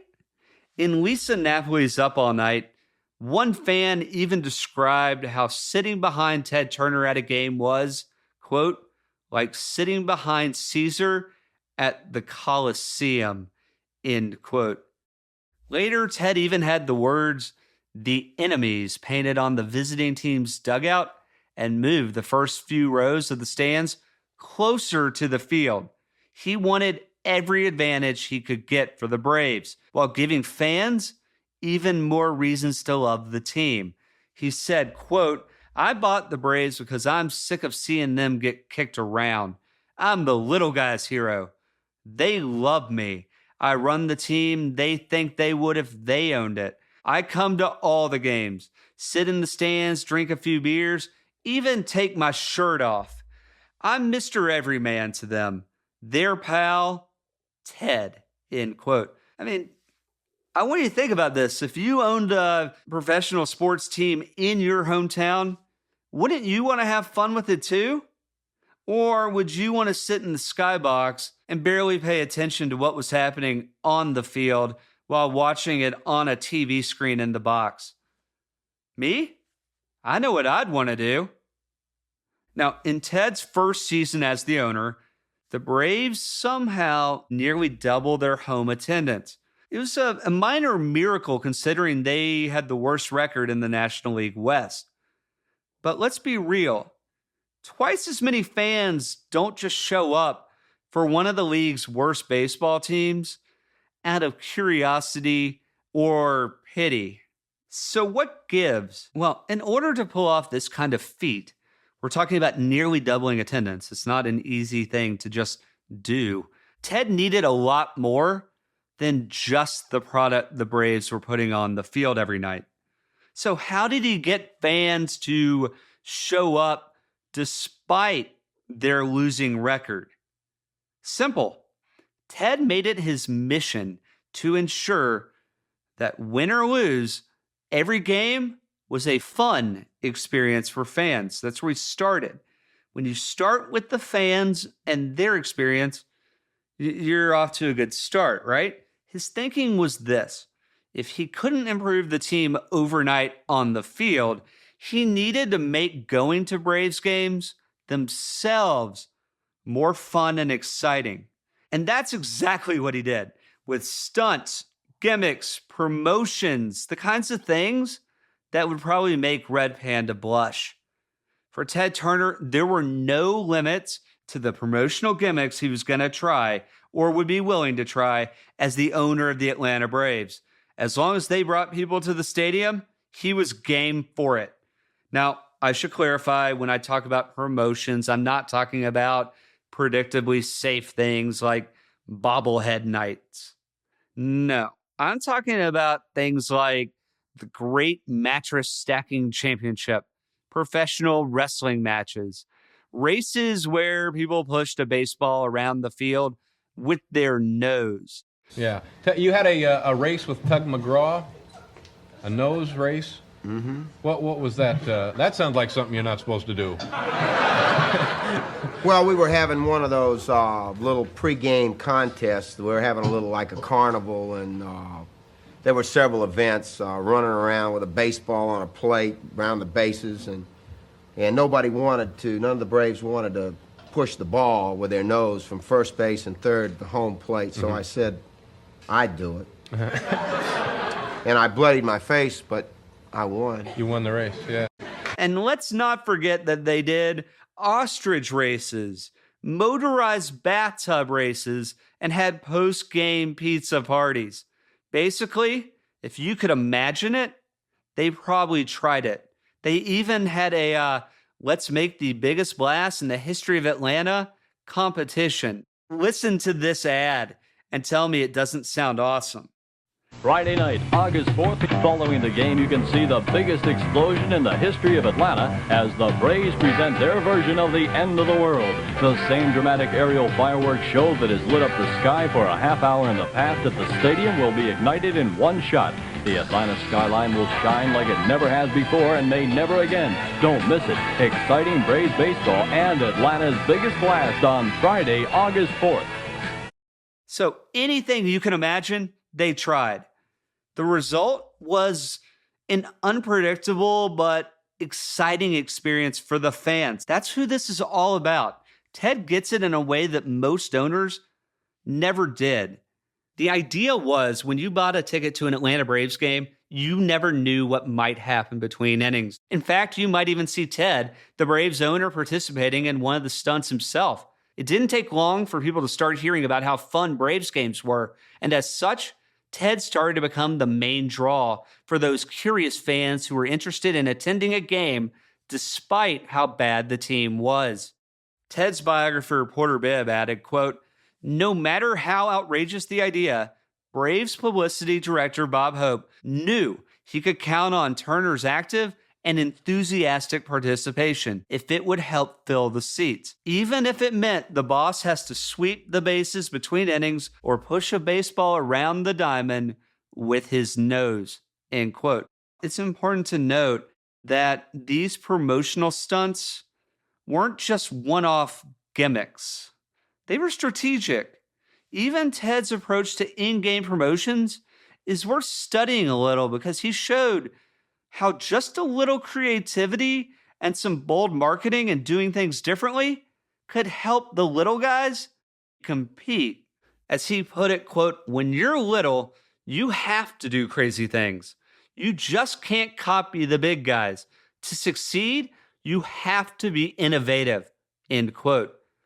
When you step back and think about that, Ted's enthusiasm for embracing the ridiculous and then promoting it while ignoring most of the conventional wisdom is what made him not just a great sports owner, but an exceptional innovator and entrepreneur. The crazier the idea, the more Ted loved it. Ted created an environment that on the face of things might have looked like it was wild and crazy, but it actually encouraged creativity because let's face it, being one of baseball's worst teams wasn't going to fill seats on its own. Come see the big league team of Little League Spirit, and hey, we're in Atlanta. Here's a clip of Hank Aaron describing Ted's home game atmosphere. Ted would do things like sing at the games. He would do anything he could in order to bring excitement, not only to the ball club, but to the players themselves. Yes, Jim. And don't forget, the game starts on 17 at 12:35. We double the ratings and double the attendance over what it was before we bought the team. It wasn't just fans that loved Ted. His enthusiasm also won over his players. Braves pitcher Phil Niekro said, quote, There's never been an owner like him. He enjoys it more than anyone in the ballpark. He'd really like to put on a uniform and play in the game. He ran with us and worked out in spring training. He communicates with the players, and I know his enthusiasm rubbed off on us.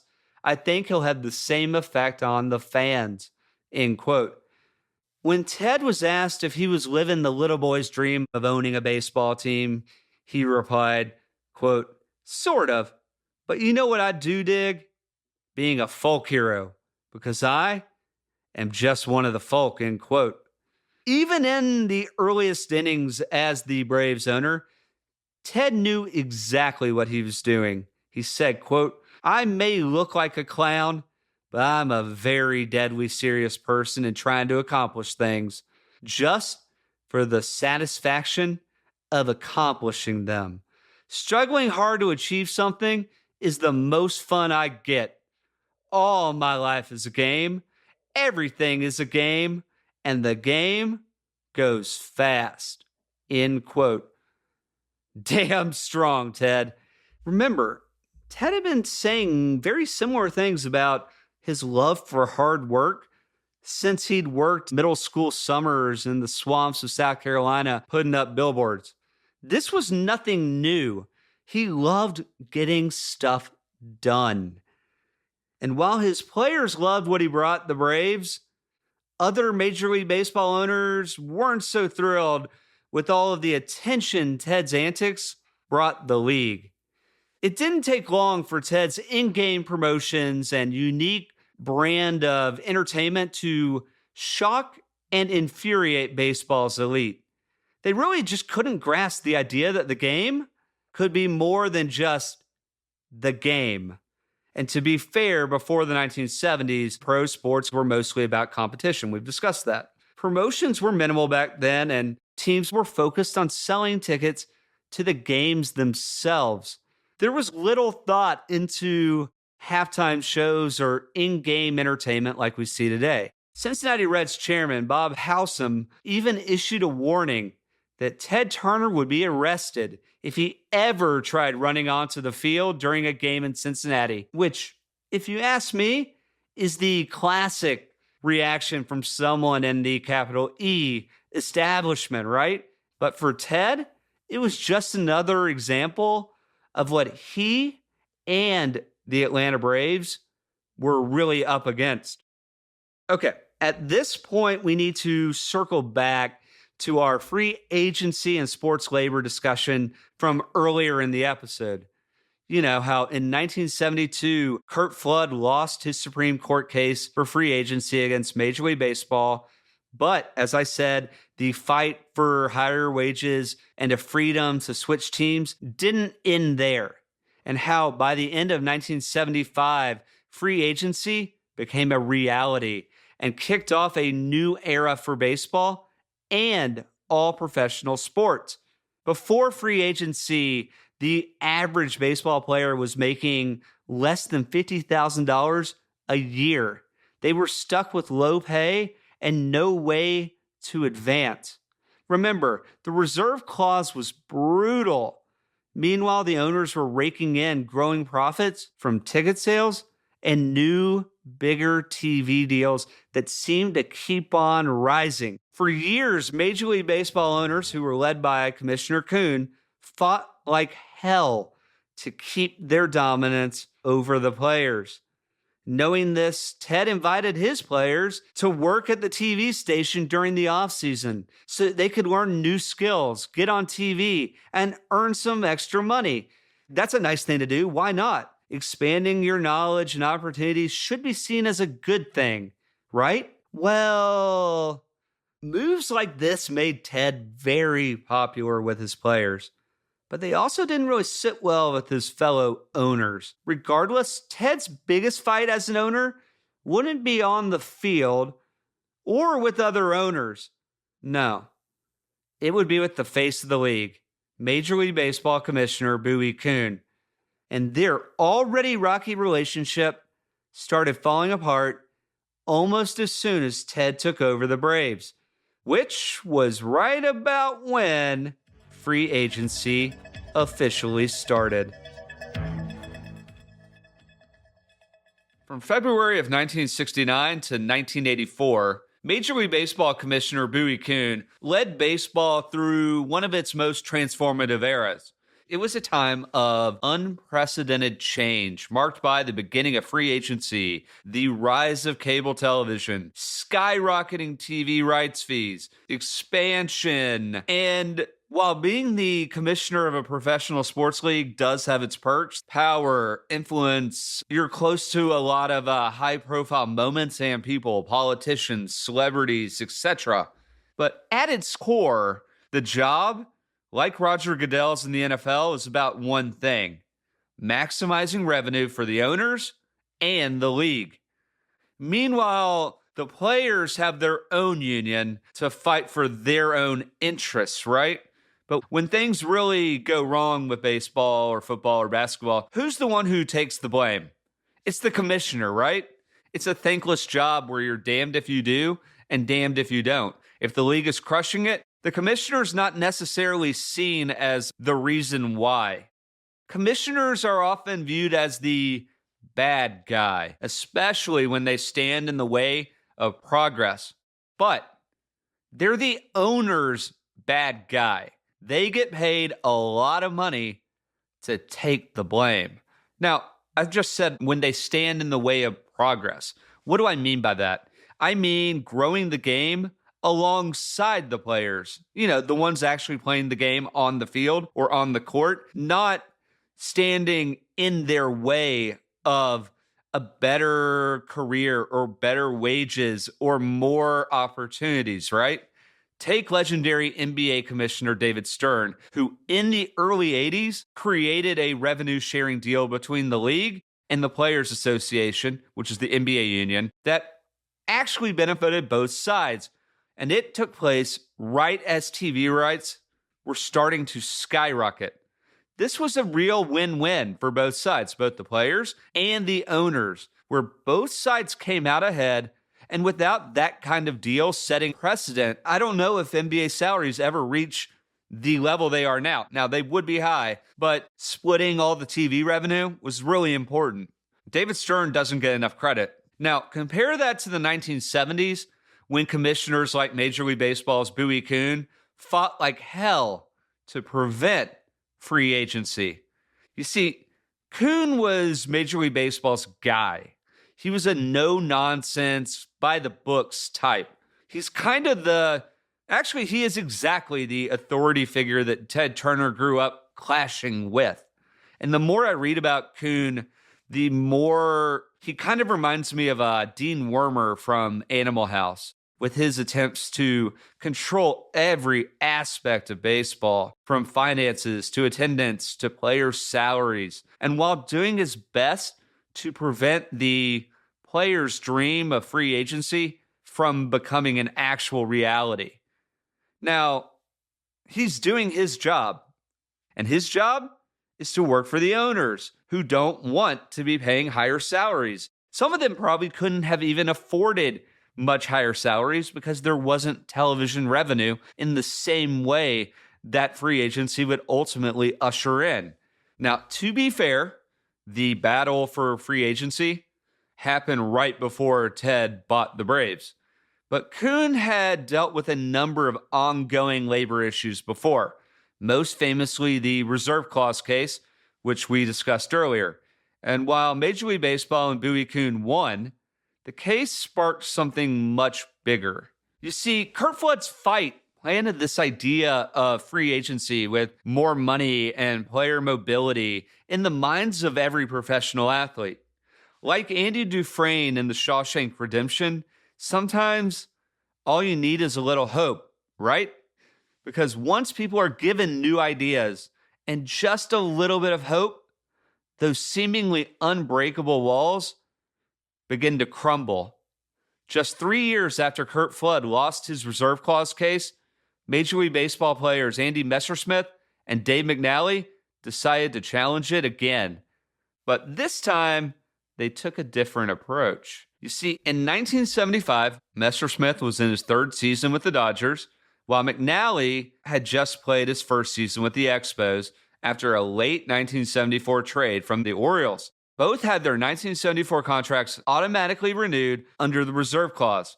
But what neither had done was sign a new deal that year, 75. So their argument was they were free to join other teams in 1976. It's a little confusing, but yeah, okay, so they have a deal in 74. They don't sign the new deal in 75, so they say that they should be free agents in 1976. Of course, Major League Baseball disagreed. Now, instead of going to a court like Flood had done all the way to the Supreme Court, McNally and Messersmith went to an independent arbitrator. You see, free agency threatened to disrupt everything. But once these kinds of movements get started, they're really difficult, if not impossible, to stop, as Major League Baseball was about to find out. On December 23rd, 1975, arbitrator Peter Size delivered his ruling saying, quote, "There is no contractual bond between these players and the Los Angeles and the Montreal clubs, respectively. Absent such a contract, their clubs had no right or power under the basic agreement, the uniform player contract, or the major league rules," end quote. Sites also added that nothing in the standard player contract, quote, "explicitly expresses agreement that the player's contract can be renewed for any period beyond the first year," end quote. What Sice's ruling said essentially was that players had finally won the right to free agency. He determined that the reserve clause actually only gave teams one extra year of service, not 1 year every year in perpetuity, which ended Major League Baseball's claim to renew these contracts forever. Immediately after the decision, like the same day, Major League Baseball's representatives, on behalf of Commissioner Kuhn, handed Peter Sites an envelope that said, quote, "Peter, I'm sorry, I love you dearly, but you're out," end quote. Now, Peter Sites had forever shifted the balance of power between players and owners in pro sports. And what was his reward for it? He was promptly fired for making a decision. It's pretty unbelievable, right? We don't like your call. Okay, you're fired. That same day, Commissioner Bowie Kuhn called the decision, quote, "a disaster for the great majority of the players, the clubs, and most of all, the fans. It is inconceivable that after nearly 100 years of developing a system for the overall good of the game, it should be obliterated in this way," end quote. Those are big words from the head of baseball. Still, free agency was now a reality, and its impact was immediate. Players Andy Messersmith and Dave McNally were granted free agency, giving them the ability to negotiate with any team, which also set a precedent for all Major League Baseball players. By early 1976, Major League Baseball and the Players Union formalized free agency with a collective bargaining agreement, which allowed players to become free agents after 6 years with one team. Michael McCambridge explained, quote, "What the owners had unwittingly agreed to was a system by which the best players in free agency would set the market, and then younger players going through the salary arbitration process would profit from the new market," end quote. The leader of the Major League Baseball Players Association, Marvin Miller, added, quote, "Only your best players make it to 6 years of service. So your free agents would be the best players, and a rising tide lifts all boats," end quote. Now, transitioning from the reserve clause system, where players' wages were artificially low and the rosters were more predictable, to more of a free market system brought much higher costs for team owners. Want some hard figures? Okay. Well, free agency caused player salaries to skyrocket, jumping from an average of $51,500 in 1976 to $149,000 just 5 years later. That's roughly 3 times the salary in just 5 years. And free agency didn't just raise the salaries, it also changed the culture inside clubhouses. With pay now based on your market value, the salary gap between some teammates grew, making the sport more of a business than ever. You know, before free agency, it was a lot more of a one for all and all for one, us against the system. You know, the owner's not paying us a lot, So we got to fight together. And now when one guy makes 10 or sometimes 100 times as much as his teammates, it kind of changes that dynamic. It makes the game more professional. In turn, in order to stay competitive and draw fans to the games, owners needed to invest more in their actual teams and look for new revenue streams to cover those costs. I'm sure there were more side effects, but those are the ones that are most top of mind right now. Now, amid this whirlwind of change off the field, one person was primed to capitalize, and that was Ted Turner. Remember, Ted's not tied to traditional models or old school thinking. Plus, he has a game-changing asset that no one else has, his TV station, which could broadcast every single Atlanta Braves game to cable viewers across the South. While other owners were fixated on ticket sales and had been since the beginning of baseball, Ted was more laser-focused on TV revenue, and that focus became a huge advantage. Now, one of the owners has to lead the charge into free agency. These guys are competitive. They want to win, and someone has to lead that charge. Someone has to sign the first free agent. It's only natural that it would be Ted Turner. Now, at this point of our episode, I think I've set the stage for the first inning of a year-long battle between baseball's newest owner, Ted Turner, and Commissioner Bowie Kuhn, the staunch defender of baseball tradition. Now, their first clash happens on April 10th, 1976, when Ted crosses the proverbial free agency Rubicon by signing Andy Messersmith to a 3-year deal for $1.175 million. Messersmith, you might remember from a minute ago, is the same guy who defeated the reserve clause a few months before and set the stage for free agency. But Ted didn't stop there.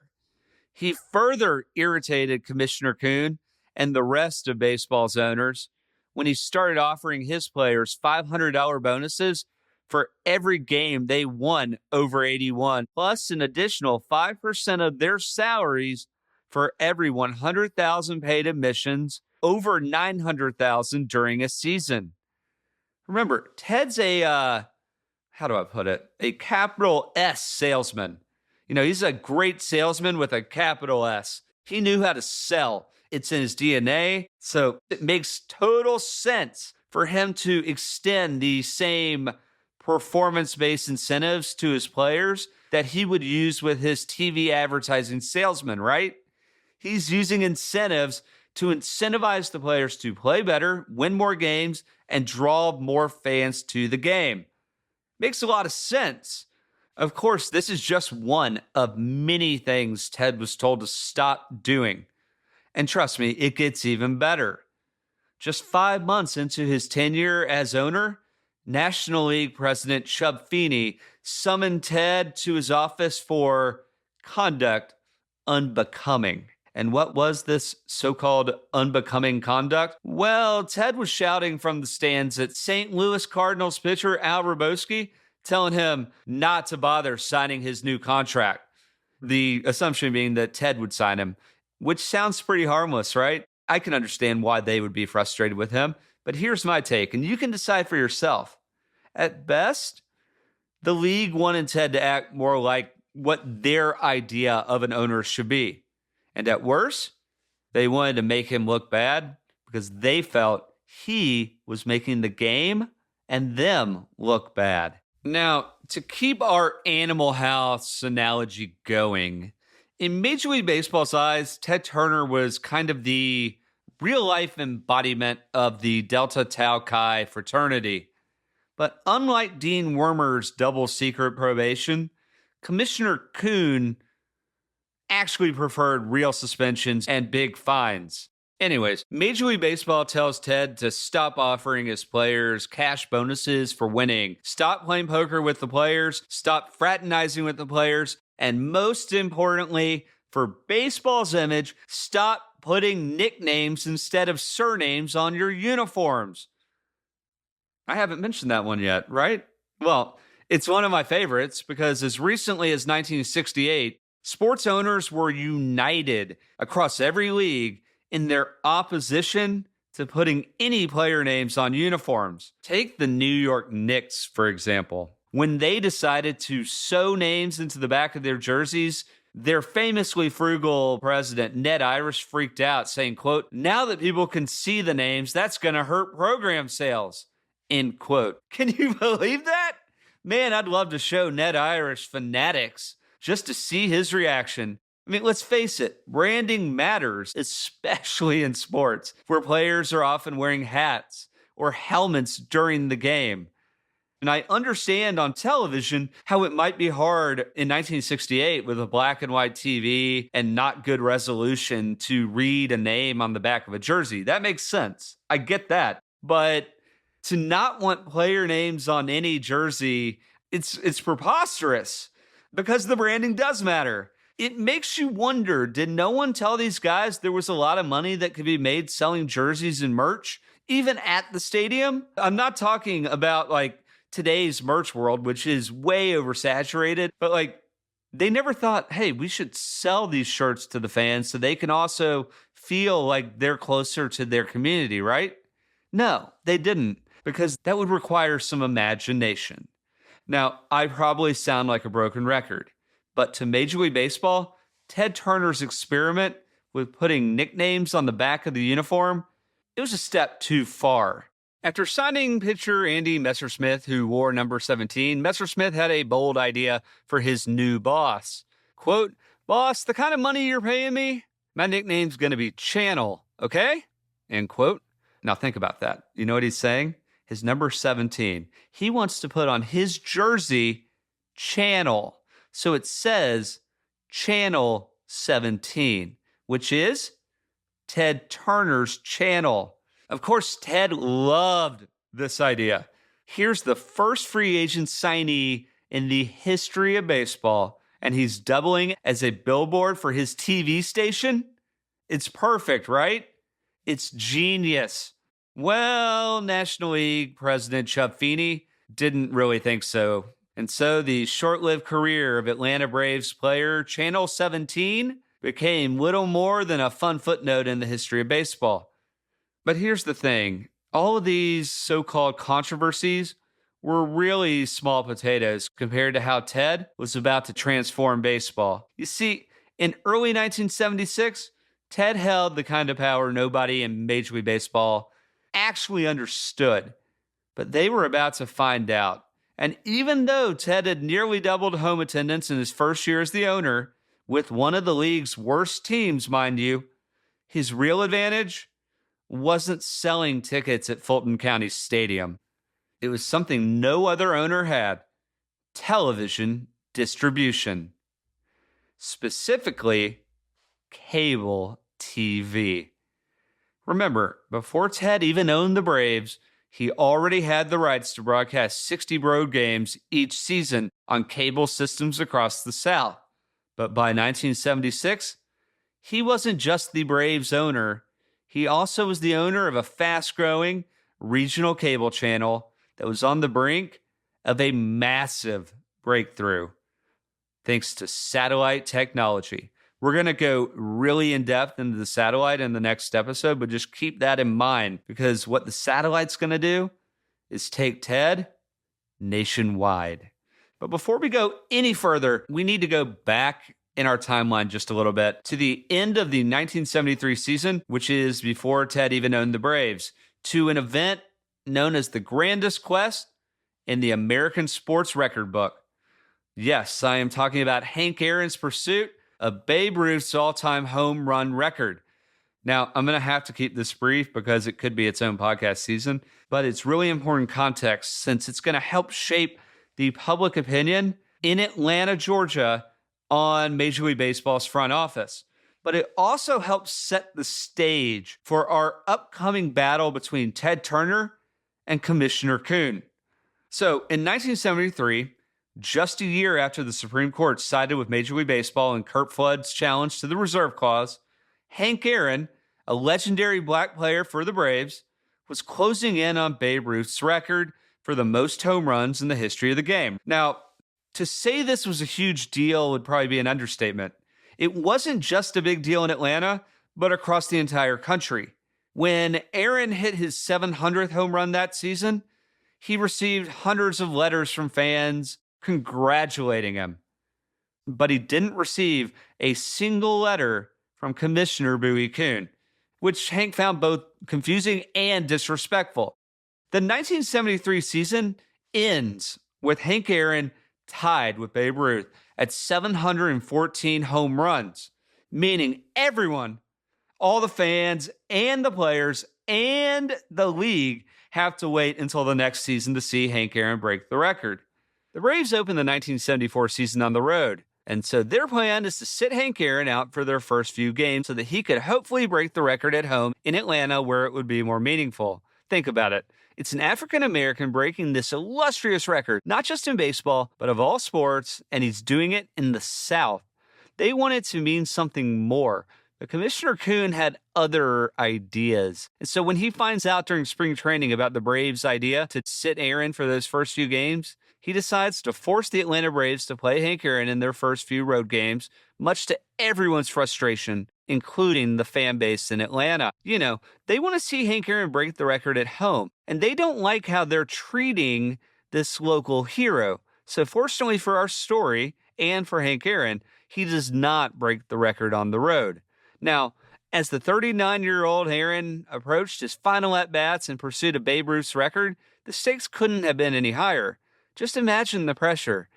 An African-American man on the verge of surpassing one of baseball's most sacred records, held for decades by a figure revered as a baseball god, and doing it at home for the South's only baseball team? This is the stuff of legends. Finally, on April 8, 1974, Hank Aaron hit his 715th home run during the Braves' home opener against the Dodgers, officially breaking Babe Ruth's record. Vin Scully, the legendary announcer for the Los Angeles Dodgers, captured the moment perfectly. What a marvelous moment for baseball. What a marvelous moment for Atlanta and the state of Georgia. What a marvelous moment for the country and the world. A black man is getting a standing ovation in the Deep South for breaking a record of an all-time baseball idol. And it is a great moment for all of us, and particularly for Henry Aaron, who was met at home plate not only by every member of the Braves, but by his father and mother.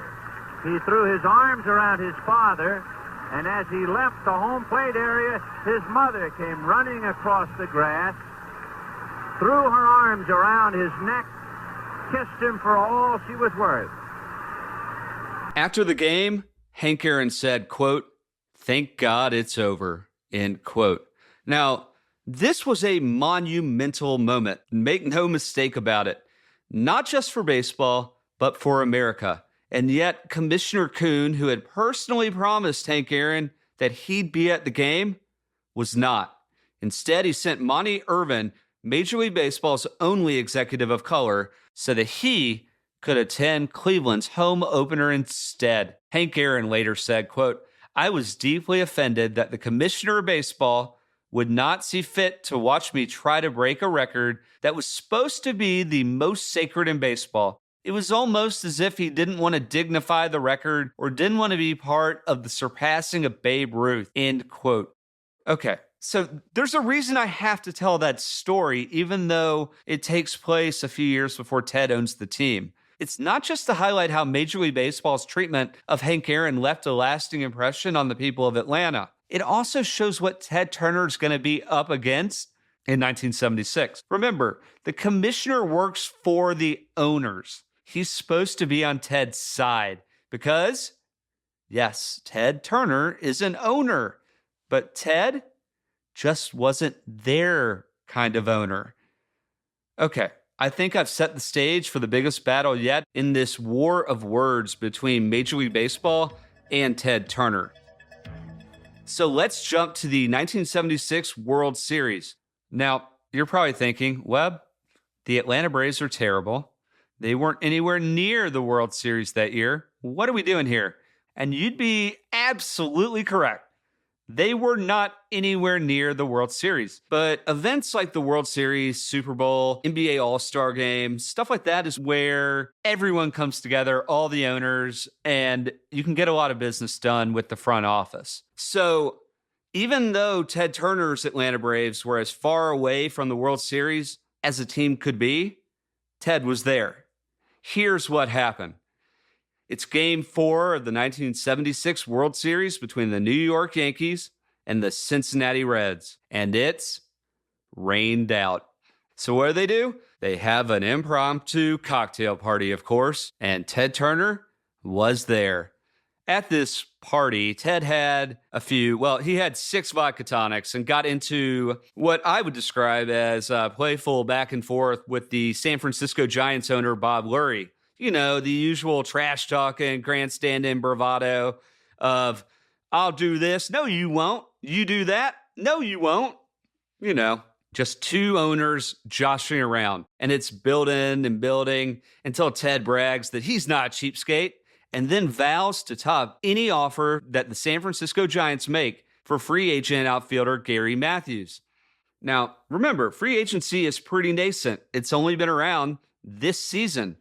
And what I described seems very trivial, right? No big deal. And that was my initial read of the entire situation. I even reread the story. Am I missing something here? You know, they're just like, oh, I'll top that bid. And Ted can't be at a normal, like, NPR level voice. He can't do that. He doesn't know how to sugarcoat things, and he doesn't know how to keep his mouth quiet. But you can picture it too, right? It's kind of like a scene in Anchorman, you know, like the mid-1970s, loud and full of energy, and the whole place is probably giggling, and, you know, they're all drinking, having a good time. My assumption is that nothing nefarious is happening. But when I tell you how Ted ended up at this party and who else was there, it paints a little bit different of a picture. So it turns out Ted heard about the party from a journalist. And naturally, other journalists were at the party too. So when Ted and Bob Lurie start joking about players and checkbooks, one of the journalists did his job and wrote about it. And just like that, a little friendly banner at a cocktail party during the World Series mixed with some newspaper ink turned into a full-blown crisis. Suddenly, Major League Baseball decided Ted's jokes were actually tampering. Intentional or not, Major League Baseball didn't hold back, slapping Ted with a $10,000 fine for tampering. And in a sign of their growing frustration with him, Commissioner Kuhn even threatened to suspend Ted from the game. This is a major escalation in their relationship, right? He's putting nicknames on uniforms. He's fraternizing with the players. He's speaking his mind. He's bringing fun to the stadiums. And all the other owners think he's kind of crazy. But now that free agency exists, well, he's at a party and he's had a few cocktails and, I'll top your bid. You know, it's a wild thing. $10,000 fine for tampering. Still, Ted Turner's not the type of person to just sit back while someone makes threats, even if it's the commissioner of baseball. So naturally, he fires back and says, quote, I hadn't been suspended from anything since college, end quote, which is true. Even Bob Lurie, the San Francisco Giants owner who Ted had been jostling with, thought the idea of suspending him was totally ridiculous. He said, quote, if all charges and kidding at cocktail parties were taken this seriously, there'd be nobody left in the game, end quote. There'd be nobody left in any game if jokes like this were taken so seriously, and yet they've already fined Ted $10,000. But Ted is kind of like a fast-moving train, and once he gets going, he doesn't stop. One example is he tells a reporter, quote, there's no law against showing a player our fine city. You know, I'm not going to make him an offer. That would be illegal, at least before the re-entry draft deadline. I just want Gary to be aware of what a wonderful city he can play in. Then when the time comes, I'm going to offer him more money than the Giants will take in next year. Of course, it may take much, much more than that, end quote. So he knows the Giants are not making nearly as much money as the Braves, specifically from television. They're making most of their money from ticket sales. Ted is making money on both. while the Giants do get a cut of the national revenue from television, that national revenue is being divided by all the teams in baseball. Unsurprisingly, Ted's comments infuriated Commissioner Kuhn. But the real breaking point came when Ted actually signed Gary Matthews to a 5-year, $1.875 million contract. Matthews is the guy that Ted had been, quote, tampering with, and is the one who Ted's already taken a $10,000 fine for and been threatened for suspension. And what does Ted do? He kind of thumbs his nose and says, you know what, screw it. I'm going to actually sign this guy because this is free agency and this is how it works. And, you know, if I can get a little comeuppance against Major League Baseball, why not? Well, Commissioner Kuhn declared that Ted had, quote, recklessly disregarded all warnings, end quote, and felt he had no choice but to impose a harsher punishment beyond the $10,000 fine. He announced that he'd deliver his verdict of what would happen to Ted at Major League Baseball's annual winter meetings in December 1976 in LA. Sizing up the situation, Ted laid it all out to Braves management. Quote, well, there's a couple things he could do. First of all, he could return Gary Matthews to the Giants. But that wouldn't be punishing me. That would be punishing him. Or he could fine me a lot of money. But I've got a lot of money. If he fines me a lot of money, he knows I'll pay it and then go on my merry way. Or he could really punish me and at the same time get me out of his hair by suspending me from baseball, end quote. Now, when I read this for the first time, I was like, wow, that is a really astute read on the situation. But then Ted said something to his Braves management that sounded strange, and it's going to be important later, so keep this in mind. Quote, when we go to the winter meetings, I've got to make sure he suspends me from baseball. He's been wanting to get rid of me. This is his chance, end quote. Why would Ted actually want to be suspended from baseball? Well, I'll get to that shortly. I want you to keep that kernel of an idea in your head, though, that as he starts acting a little crazier and crazier and crazier, he has a method to his madness that I don't necessarily think is the smartest thing in the world, but there's a reason behind it. Anyways, per usual, Ted keeps talking and talking, this time telling reporters ahead of the winter meetings that, quote, there are plenty of books about how to play baseball, but not one about how to be an owner. I figured I'd do it my way, end quote. That's a great point. There are no books about how to be an owner or how to actually do something that's never really been done. Amen to that, right? Sometimes you got to do things your own way, especially if you're new. Because if you try to do it exactly like everyone else, first off, you don't have the same context that they had when they were coming up. But chances are you're going to do it worse, right? So by December 1976, tensions between Ted Turner and Major League Baseball have reached an all-time high. By the time they get to the winter meetings, people are a little worried. At one point, Bill Lucas, a former Braves player, and thanks to Ted, the first black general manager in baseball, walks into the Los Angeles Hilton. And in the lobby, who does he see? Ted Turner, standing on top of the concierge desk shouting, quote, the commissioner of baseball is gonna kill me. Bowie Kuhn is out to kill me. My life is over, end quote. Can you imagine walking into a scene like that? So he's ranting, and even with 50 years of hindsight, we know it's classic Ted Turner at this time, but back then, everyone thinks he's lost his freaking mind. Like, what is he doing? He's taking on baseball, a sport everyone loves, over a $10,000 fine. Like, dude, just pay the fine, apologize, and move on, right? Even the Braves promotional director, Bob Hope, thought Ted had gone too far, saying, quote, he's lost his mind. Even if he wanted to get suspended, he's gone too far. We've got to stop him before they lock him up, end quote. So Hope and Lucas intervene, and they pull Ted aside, and they say, quote, you're out of your mind, Ted. You've crossed the line, end quote. And Ted's sitting down, and he's calmly listening to him. And then he asks him, do you think I should get on a plane and fly back to Atlanta? And Bob Hope says, yes. If you can't get your mind together, and act right, you need to leave, right? And then in like some Kaiser Sose style twist, Ted asks, do you think I've convinced them I'm crazy? Hope stutters, yeah, you've convinced me. You know, he knows him. And Ted smiles and says, then I'm okay. I'll behave, end quote. But it was too late.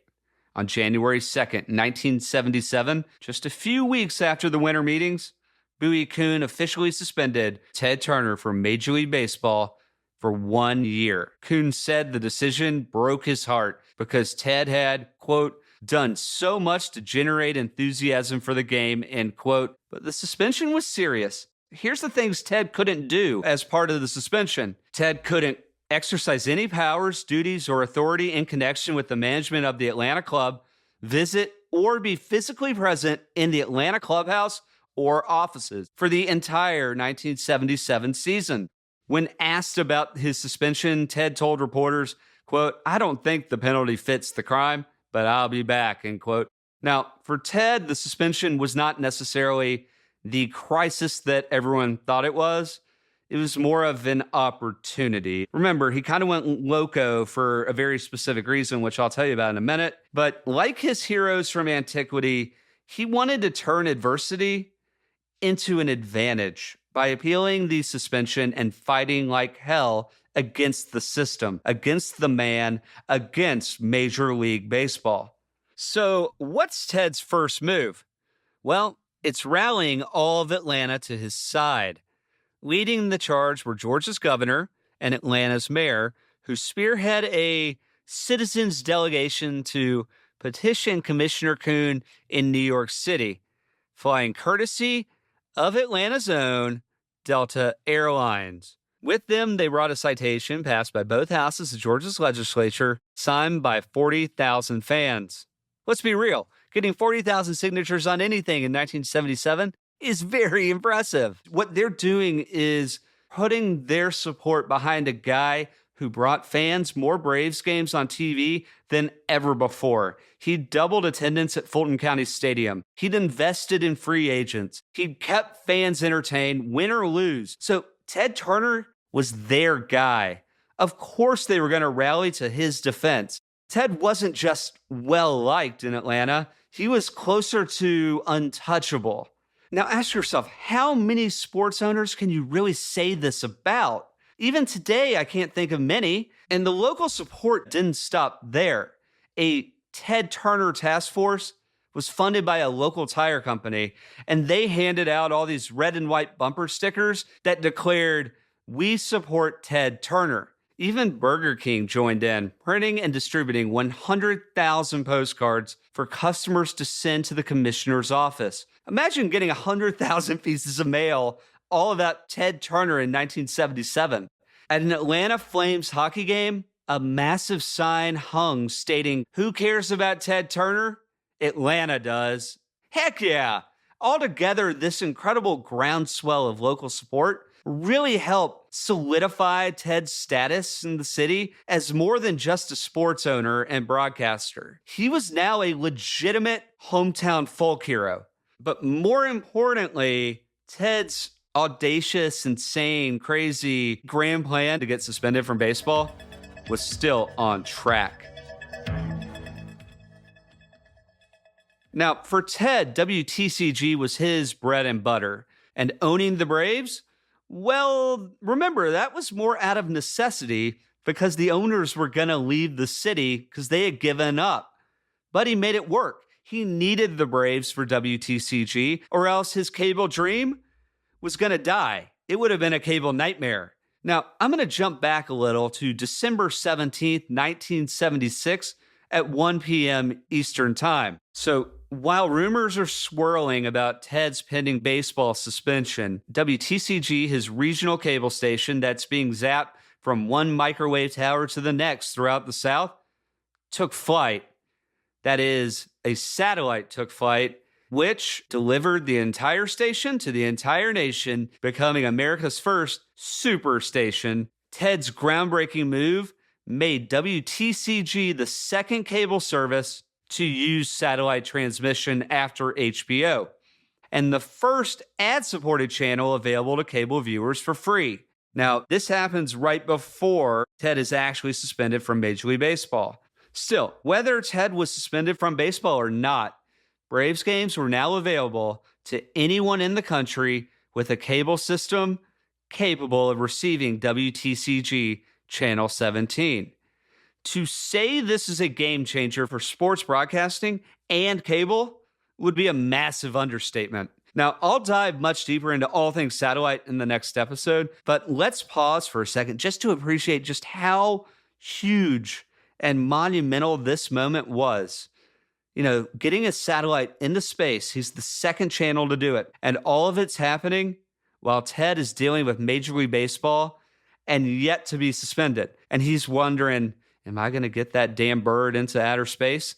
It's really fun to think about. I mean, this guy is super busy. It's not an understatement to say that he's bet the house, the farm, everything he has on the satellite and it working to take WTCG Channel 17 nationwide.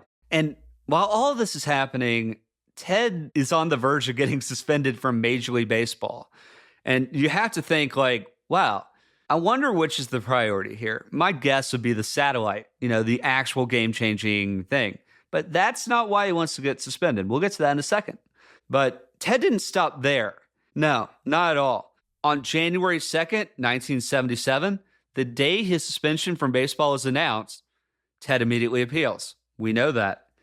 And even while fighting this battle, Ted makes another bold move. The very next day, which is January 3rd, 1977, Ted Turner announces that he's buying the Atlanta Hawks, their NBA franchise in Atlanta, Georgia.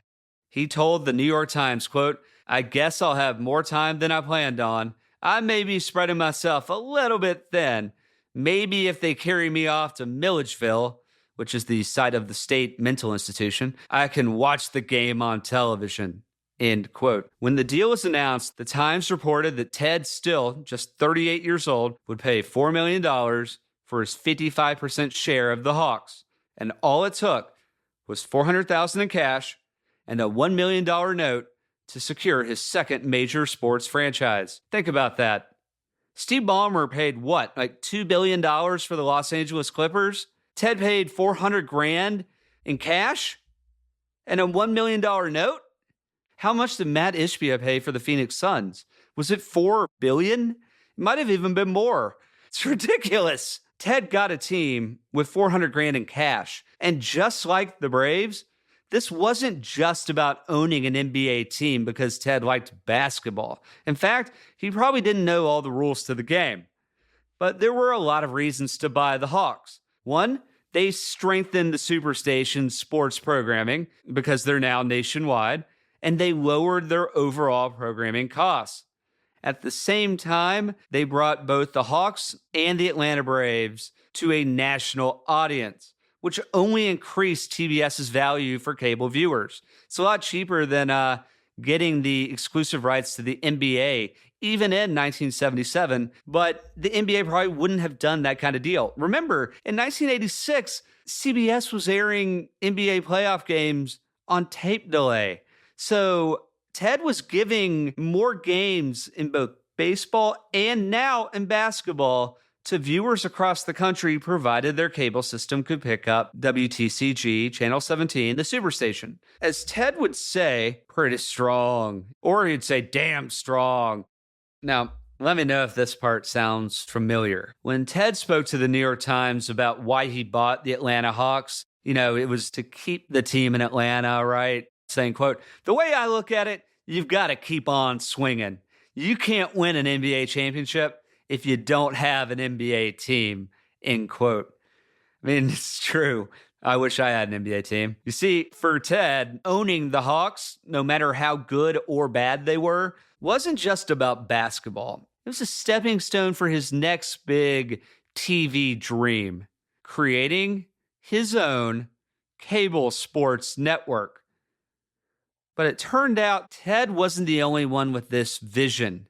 A group in Connecticut beat him to the punch when they launched the first 24/7 sports network, ESPN. Their bold move really put the brakes on Ted's similar idea, which would have been different because Ted wanted to use Atlanta sports to be kind of the cornerstone of that sports network. But instead of giving up on sports, Ted doubled down on sports programming on Superstation TBS. And while he didn't pursue his own sports channel anymore, it did push him to create an entirely new and different 24/7 cable concept, CNN, which we'll dive into in a couple episodes. Regardless, Ted's purchase of the Atlanta Hawks brought even more live programming to the Superstation's lineup, just as it was about to take the country by storm. Amazingly, there's very few people at the time who realized what he was really up to. He's broadcasting all of these games nationwide, and meanwhile, the networks are airing 1 or 2 games a week, if that. And it's normally just the big markets. Okay, we need to jump ahead in our timeline and get back to baseball. So while Ted's suspension was still under appeal in April and May of 1977, the Atlanta Braves are on, well, they're on one of the worst, most epic losing streaks of all time. 16 straight games. Loss, right? Losing so bad that Ted came up with a wild idea. So Ted calls the Braves manager, Dave Bristol, and says to him, quote, "Take 10 days. You scout the farm system. I'll manage the team," end quote. Some might say Ted's idea was harebrained, short-sighted, insane, crazy. Any adjective works. Me? I think it's historic. You heard me right. Ted Turner was so sick of losing games that he sent the Braves manager on vacation just so he could try managing the team himself. On May 11th, 1977, history was made when Ted Turner donned an Atlanta Braves away uniform and managed the team for a game. This is while his suspension is pending, mind you. It's ridiculous. So Ted manages the team for a game, and sadly for our story, the Braves lost 2-1 to the Pittsburgh Pirates, and the losing streak continued. But Ted took it all in stride, proudly saying, quote, "We only lost by 1 run. Not too shabby," end quote. Here's a clip of Hank Aaron describing Ted managing the Braves. The only thing I thought that he did wrong was have his baseball pants too high. He looked like one of those real old-time owners. Of course, this was yet another moment where Major League Baseball felt Ted was making a mockery of their game. And to be fair, he probably was. Now, after the game, Ted gets a phone call from National League President Chub Feeney, who voices all of his frustrations that he wasn't told before the game that Ted was going to manage the team. And to a baseball purist like Feeney, this was really an assault on baseball. Feeney wasted no time reminding Ted about Rule 20E, which forbid anyone from managing a team that they owned stock in. Not long after that, Commissioner Kuhn called Ted and ordered him to cut it out. Not only could owners not be managers, but Ted didn't have the, quote, necessary baseball management experience, end quote. So, of course, Ted being Ted, he responded by calling Commissioner Kuhn with a serious question, quote, "How else was he going to get the experience?" Kuhn shot back, "In the stands, like other owners. Why can't you be like everybody else?" Ted replied, "Because I'm in last place," end quote. I mean, it's perfect, right? And it's actually funny to think about. Like, just imagine Jerry Jones saying, "Screw it, I'll coach the team." Sure, Ted was breaking the rule, but he's in last place. Why do the things the same as everyone else, right? Ultimately, I think the commissioner has a stronger point here. Ted probably shouldn't have managed the team, even for a game, but it makes for a really good story. Ted recounted their exchange saying, quote, "The commissioner says the game is too complicated. Skippering a 12-meter is complicated. Football is complicated.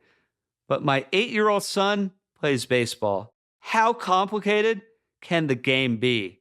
Let me tell you, the fans know how complicated this game is." One stood up in his seat and yelled at me, "Hey, Turner, I can't stand this any longer." I told him he only paid $6 for his seat. I paid $10 million to sit 2 seats away, and I'm not complaining, end quote. Now, it's all fun and games, right? And I get a kick just thinking about Ted Turner just saying screw it and putting on the Braves uniform because it is funny. But let's not forget, all of this is happening as he's suspended from baseball pending appeal. Then, just 1 week after managing the Braves, on May 19th, 1977, the Federal District Court of Atlanta upheld Ted Turner's suspension from Major League Baseball, with the judge ruling Commissioner Kuhn had the authority to enforce the suspension under the best interests of baseball clause in Ted's contract. So he's suspended officially. Now, here's the interesting part that I've alluded to for the last 20 or 30 minutes. And bear with me for a second, because it's going to sound very convoluted and a stretch. It sounds like a stretch because when I was reading about it, it felt that way. So even before Ted's suspension was officially announced in January of 77, Ted figured out how he wanted to turn it to his advantage.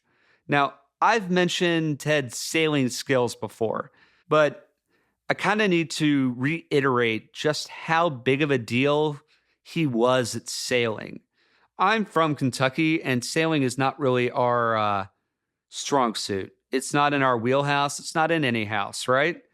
Okay, so 1977 was an America's Cup year, and America's Cup is held throughout the summer. Ted Turner needed a good reason to explain to everyone in Atlanta why he'd be gone all season from Atlanta Braves games and not in the stands. You know, he's a big draw. He's the reason why a lot of people went to the games. Even while the team is losing, which was often, fans came to the games in Atlanta at Fulton County Stadium because Ted always did something, whether it was fun, funny, or outrageous. If he suddenly disappeared to go sailing of all things, during the baseball season, and he's not in the stands of the Atlanta Braves games, well, that might ruin the folk hero image that Ted had worked so hard to build. Braves promotions guy Bob Hope explained, quote, people might suddenly realize he was not only rich, but also an elitist. Or even worse, they would realize yachting came first with him since he'd be missing all the baseball games, end quote. This is so wild and convoluted. Okay, you have an opportunity to get suspended from baseball. You're going to be at America's Cup. So why don't you actually get suspended from baseball? Now, if the commissioner of Major League Baseball, who was, remember, already unpopular in Atlanta because of the way he treated Hank Aaron 3 years before, were to suspend Ted Turner for an entire season, well, that might give Ted the perfect excuse to disappear all summer from Atlanta Braves operations and games without losing any of his folk hero status, right? Again, I told you it was a stretch, but that's exactly what happened, at least according to Ted and Bob Hope. I told you it's convoluted, right? To me, it's a stretch, but it's how it all worked out. Remember earlier this episode when I mentioned how Ted had boldly predicted his suspension from baseball before the winter meetings in December of 1976? You know, when he told his colleagues how Kuhn could really punish him and get him out of his hair at the same time by suspending him from baseball. Then he went to the winter meetings and then said, I've got to make sure he suspends me from baseball. He's been waiting for his chance to get rid of me, and this is it. Remember that? So to recap, because this is so outrageous, Ted took what started as an honest mistake fueled by 6 vodka sodas at a rained-out World Series party.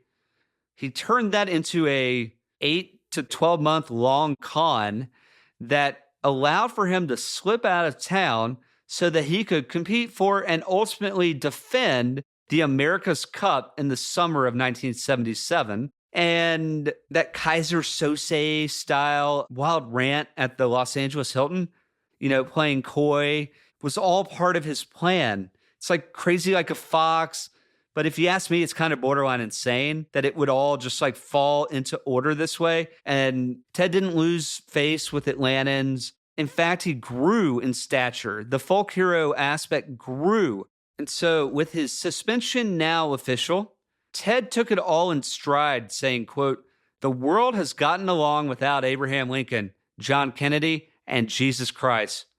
Baseball can get along without me," end quote. Still, once his suspension was officially upheld, Ted's star power in Atlanta continued to grow. And with his entire summer free, he could now focus completely on sailing and winning America's Cup. Fast forward a few months, Ted captains the sailboat Courageous to defend America's Cup, winning it. And reflecting on the win, he says, quote, "There will never be a time in my life as good as this time. I can't believe all this is happening to me. I'm so hot, I just tell guys to stand by me with their umbrellas turned upside down to catch the stuff that falls off me," end quote. And yeah, Ted loved every part of being a champion. He added, quote, "And I can't think of anything I could do to be any better. My biggest problem now is to keep from getting a big head. You guys don't think I have one, do you?" End quote. Then, after 18 hours of celebrations, Ted put it all in perspective. Quote, "After all, winning the America's Cup isn't as important as winning the World Series," end quote. By the end of the summer in 1977, Ted Turner was riding high. He'd won America's Cup. He owned the Atlanta Braves and the Atlanta Hawks, and he'd just been through a very public showdown with Major League Baseball. His profile had never been bigger. He even landed on the cover of the July 4th, 1977 issue of Sports Illustrated with the headline, "Terrible Ted Takes Command." Suddenly, there were people who had never even seen a sailboat talking about Ted Turner and sailing. Then on September 23rd, 77, Ted returned to Atlanta, where the mayor declared it Ted Turner Day. Now that's a real folk hero, right? Things are going pretty well for him, even while he's suspended from baseball. He later explained, quote, "The reason that I became really famous and the reason why America's Cup became really famous was that Bowie Kuhn suspended me from baseball that year. I'm not kidding. It's true. When I went off for the Cup trials, it was an innocent man serving time in the commissioner of baseball's jail. There's nothing like injustice to make people pay attention," end quote. That's incredible, right? How do you turn lemons into lemonade like this guy? And it seems like this happens all the time. So by 1978, Ted was back from his suspension. And the Braves? Well, they're still stuck in last place. But that doesn't stop attendance from growing. At the same time, Ted's newly acquired Atlanta Hawks were already contenders in the 1978 NBA playoffs. Now, it goes without saying that winning really mattered to Ted. He's a competitive son of a gun. But let's not forget, he bought the Atlanta Braves and the Hawks out of absolute necessity. He needed exclusive, predictively priced programming for his growing national cable channel, which by 1978, he could finally call WTBS. Now, I am so glad that we can talk about TBS because saying WTCG, one, it's hard to say out loud, and two, TBS is like what everyone knows it as. Superstation TBS presents the Atlanta Braves, America's team. But both the Atlanta Braves and the Hawks were a major key to the Superstation's growth, helping them add 100,000 new cable households every month in 1978. Before long, TBS had a national audience of over 2 million viewers, double its Georgia viewership. Go cable, go satellites, and go Ted, right? And yet, compared to the networks and their viewership, it's small potatoes. 2 million is not enough. You need to keep growing. At this point in 78, Turner Communications estimated the value of their assets at more than $50 million, according to filings to the SEC, with Ted owning 87% of the company. His personal net worth had nearly doubled in just 1 year. And here's the kicker. In 1978, Ted somehow, and I don't know how, but somehow in a pre-internet world, was able to spend less than 15 days total in the office. Even with his hands in everything from billboards to broadcasting, the Atlanta Braves, sailing, the Hawks, and even pending legislation, Ted's typical 16-hour workday was starting to feel empty. Ted was already thinking about his next big challenge. This is something the greats always do. They both live in the present, but also in the future. You have to. Otherwise, you miss the next big thing, right? Or you become obsolete because you're too focused on the now. Meanwhile, baseball continued to evolve in ways no one could have imagined just 5 years before. Free agency wasn't just making players richer, it was changing how sports were consumed, followed, and experienced. And think about it. It's really difficult to imagine ESPN today without the year-round circus known as NBA free agency, right? Free agency and salary negotiations later even turned sports into year-round soap operas that kept fans engaged even during their off-season. It also brought in a new wave of media-savvy owners who understood the value of TV rights. Now, a good example of one of those media-savvy owners was actually New York Yankees owner George Steinbrenner, who ironically bought the team from CBS in 1973. You know, CBS is a media company. CBS clearly didn't think sports were going to be worth a lot in the future. Amid the free agent frenzy of the late 1970s, George Steinbrenner's approach really stood out. In fact, it was a lot more successful in regards to free agency than Ted Turner's strategy. Ted wasn't as much of a free agent, spend-at-all-costs kind of guy, but Steinbrenner was. On Tom Schneider's Tomorrow Show in 1979, Ted discussed free agency, saying, our baseball team, we've been building up real fast, and we're doing extremely well right now, and we could be in the World Series next year. You can't turn a baseball organization around in just a year or two because you've got to, it takes a long time because you've got to have the players, you've got to build them up through your farm system if you don't have the wealth of George Steinbrenner or, you know, where you can go out and buy everybody. How do you feel about the concept of buying a team? I don't. Well, you buy a team when you buy one. Let's say that you had the money that you could offer Reggie Jackson and you could offer the fellow who went out to the Angels in the Rod Carew, or a Tommy John who came from Los Angeles to New York. If you had that kind of money, would you pay that kind of money to assemble? Well, I tried to get Tommy John, and he said the main reason he didn't come with us is because he's up in, you know, nearing the end of his career. He's one of the older players. He and Pete Rose. I tried to get both of them, but they thought that it'd be better playing with teams that they thought had a better chance of being in the World Series right now. I think if both of them had been younger, I would have gotten them both. I think I don't think it's really right, but you got to play by the rules of the game. I just can't sit down there and poor mouth all the time. We've been paying our players pretty good dough. Major League Baseball Player Association's Don Fair summed up Steinbrenner's approach perfectly, explaining how, quote, I can improve my product by investing in my product, and that's what I'm going to do, because I owe it to the fans. Whether Steinbrenner meant that or not, I don't know, but that's what he said to me. And the second thing Steinbrenner did is this.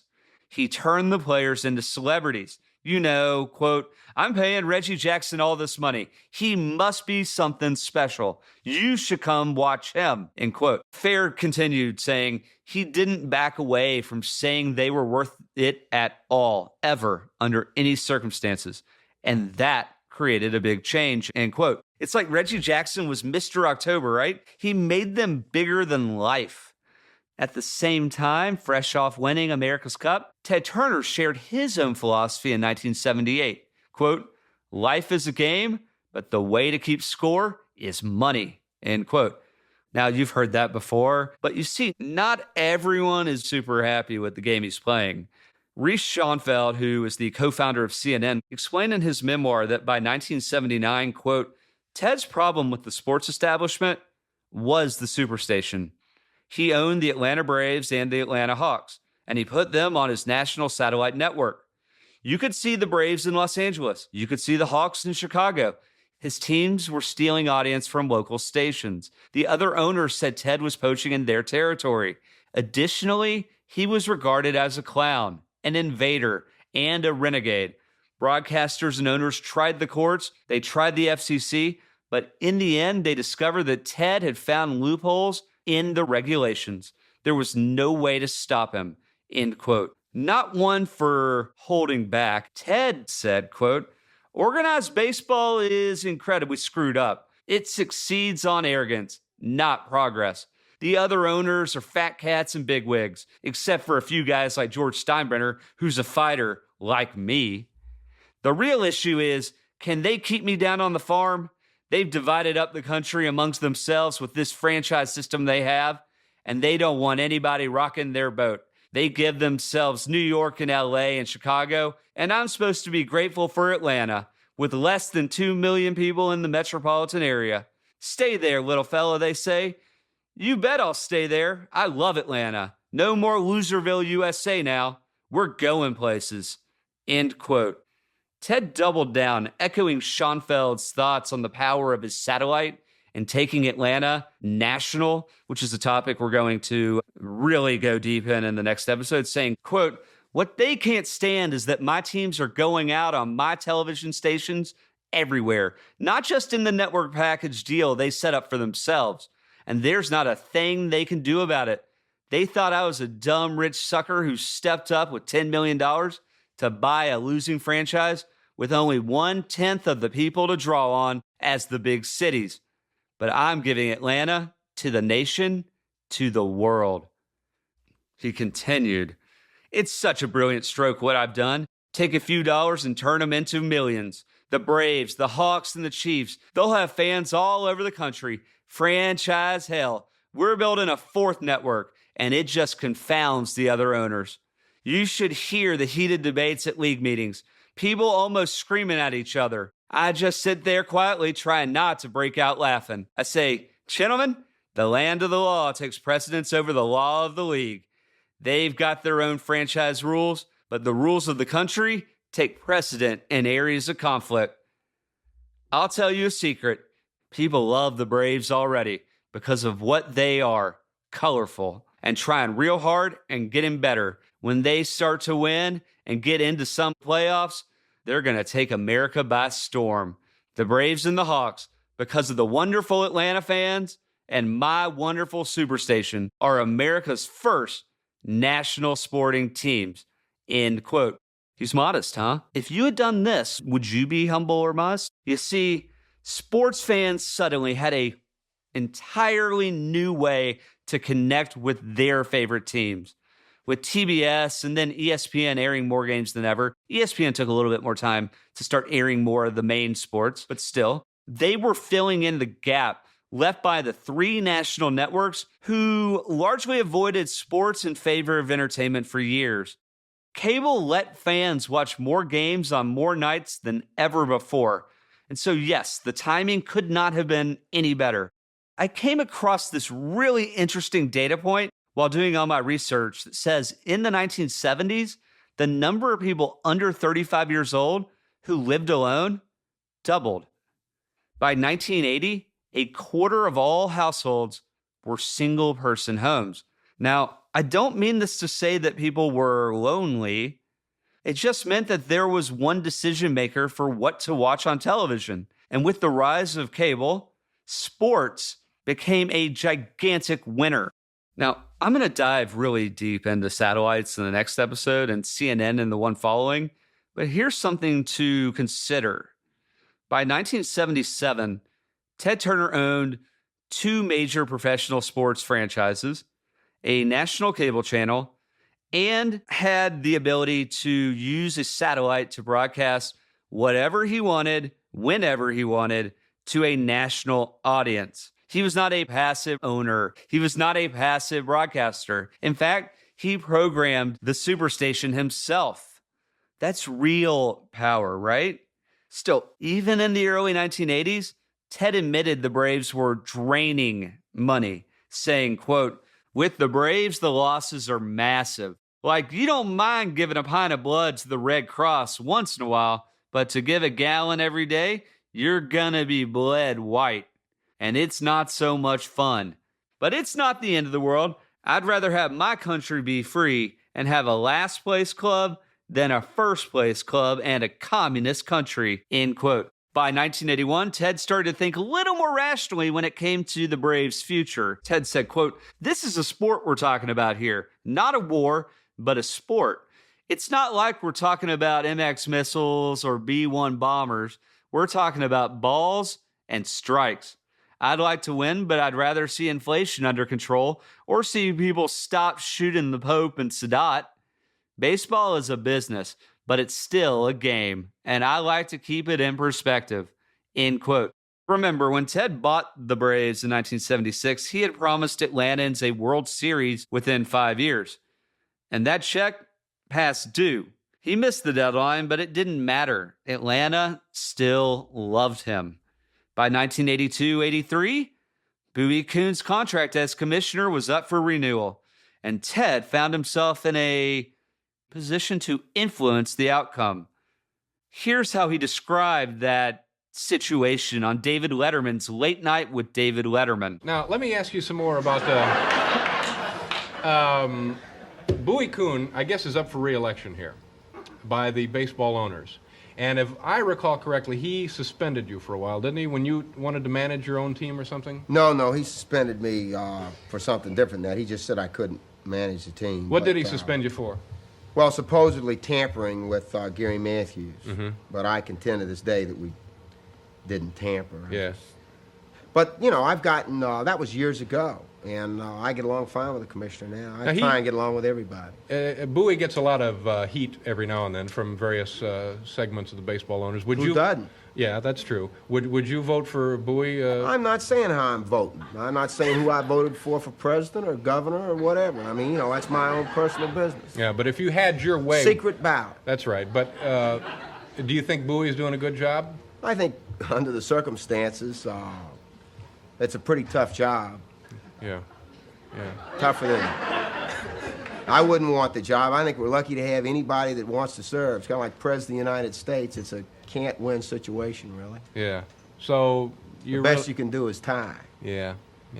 So you think he'll be back in office after the election? I don't know. I mean, I don't know. Yeah. And if I didn't know, I wouldn't say. How are your Hawks doing? You know, they're up and down. Yeah.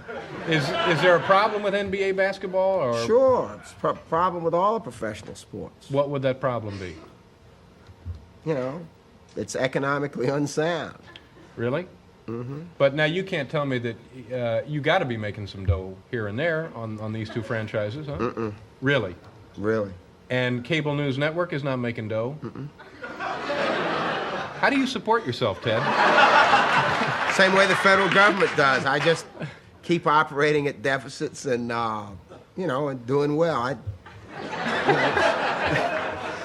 Like RCA, you know, we may have troubles, but we keep on rolling along. That's right. You do. You do what you can. You do what you have to. And while Ted was one of the owners who voted against renewing Kuhn's contract, Philadelphia Phillies president Bill Giles noted, quote, "Ted Turner listed 8 reasons why he would not vote to renew Kuhn's term. He was the only one that I thought had legitimate reasons. He presented his case well. He was not vindictive. The other National League people just didn't give decent reasons why you should not vote for him," end quote. Asked about his own vote against Kuhn, Ted remarks, quote, "Bowie has been in office almost 14 years.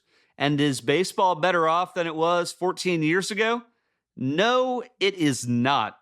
Certainly it is not better off financially. Whose fault is that? It may not be Bowie Kuhn's fault, but he's the leader. It's not always the manager's fault either, but he's the guy you fire, right?" End quote. And when asked if anything might have changed his vote, Ted quipped, quote, "Maybe I'll call him and say, I'll make a deal with you. If you let me manage, I'll change my vote. That's how they get bills passed in Congress, making deals. But I'm only kidding about changing my vote, end quote. So yeah, Ted's longtime nemesis, Commissioner Bowie Kuhn, was out. He would officially leave Major League Baseball at the end of 1984. But there is a happy ending for Ted Turner's Atlanta Braves. After 6 brutal years of losing, the Braves finally won the National League West in 1982. An ecstatic Ted said, quote, "A few years ago, people were asking me how it felt to lose 100 games in a season. Now ask me how it feels to be a champion. It feels great. It's wonderful. How do you think it feels? Of all the things I've done in my life, nothing has made me happier than this," end quote. He says that quite a few times. Remember, he said that about America's Cup just 30 minutes ago. Braves player Jerry Royster added, quote, "The past 7 years have been rough. We've been through 100 lost seasons, through 17-game losing streaks, through total embarrassment. Everything else Ted Turner has ever been involved in, except us, has been a success. I'm just glad we're a success now too," end quote. Yes, the Braves went through a lot. Even during years of losses, his positivity, excitement, the willingness to do whatever it took never wavered. Everyone loved him, and that is leadership. But as Turner Broadcasting grew in the 80s, Ted started acting more like the traditional sports owner. He moved away from the same family-like team atmosphere and being buddy-buddy with all his players, realizing those friendships didn't really help him when it came to contract negotiations. By 1986, Bob Horner's agent, Bucky Woy, described the new Ted, quote, "If you aren't prepared, he'll smell blood and go for the kill. He'll bury you," end quote. Fair enough. But by then, Ted was also 48 years old and no longer the young, relatable owner, closer in age to the players than most of the other owners. Plus, his focus had shifted. Turner Broadcasting's growing portfolio of channels brought with it many new challenges, as well as a lot of drama with takeovers, acquisitions, failures, booms, busts, bailouts, and more. All of these things led to less time for Ted with the day-to-day management of the Atlanta Braves. In 1987, Ted told Johnny Carson, "But I'm too busy to run the ball clubs, and one thing I found out, running a ball club or running anything is a full-time job if you're going to do well at it, and if you haven't got your full time to devote to it, it's better to let somebody else do it that has got their full time to devote to it." And that was probably a good thing, because by the 1990s, the Braves were a national powerhouse, making it to 4 World Series, 1991, 92, 95, and 96, with their first World Series in 38 years coming in 1995, and first since moving the team to Atlanta, Georgia. Today, the Atlanta Braves are still an essential part of life in Atlanta, as well as the state of Georgia and the South. Thanks to Ted's vision from broadcasting rights to buying the Braves and then broadcasting all of their games on Superstation TBS, the Braves didn't just win over fans for a few seasons.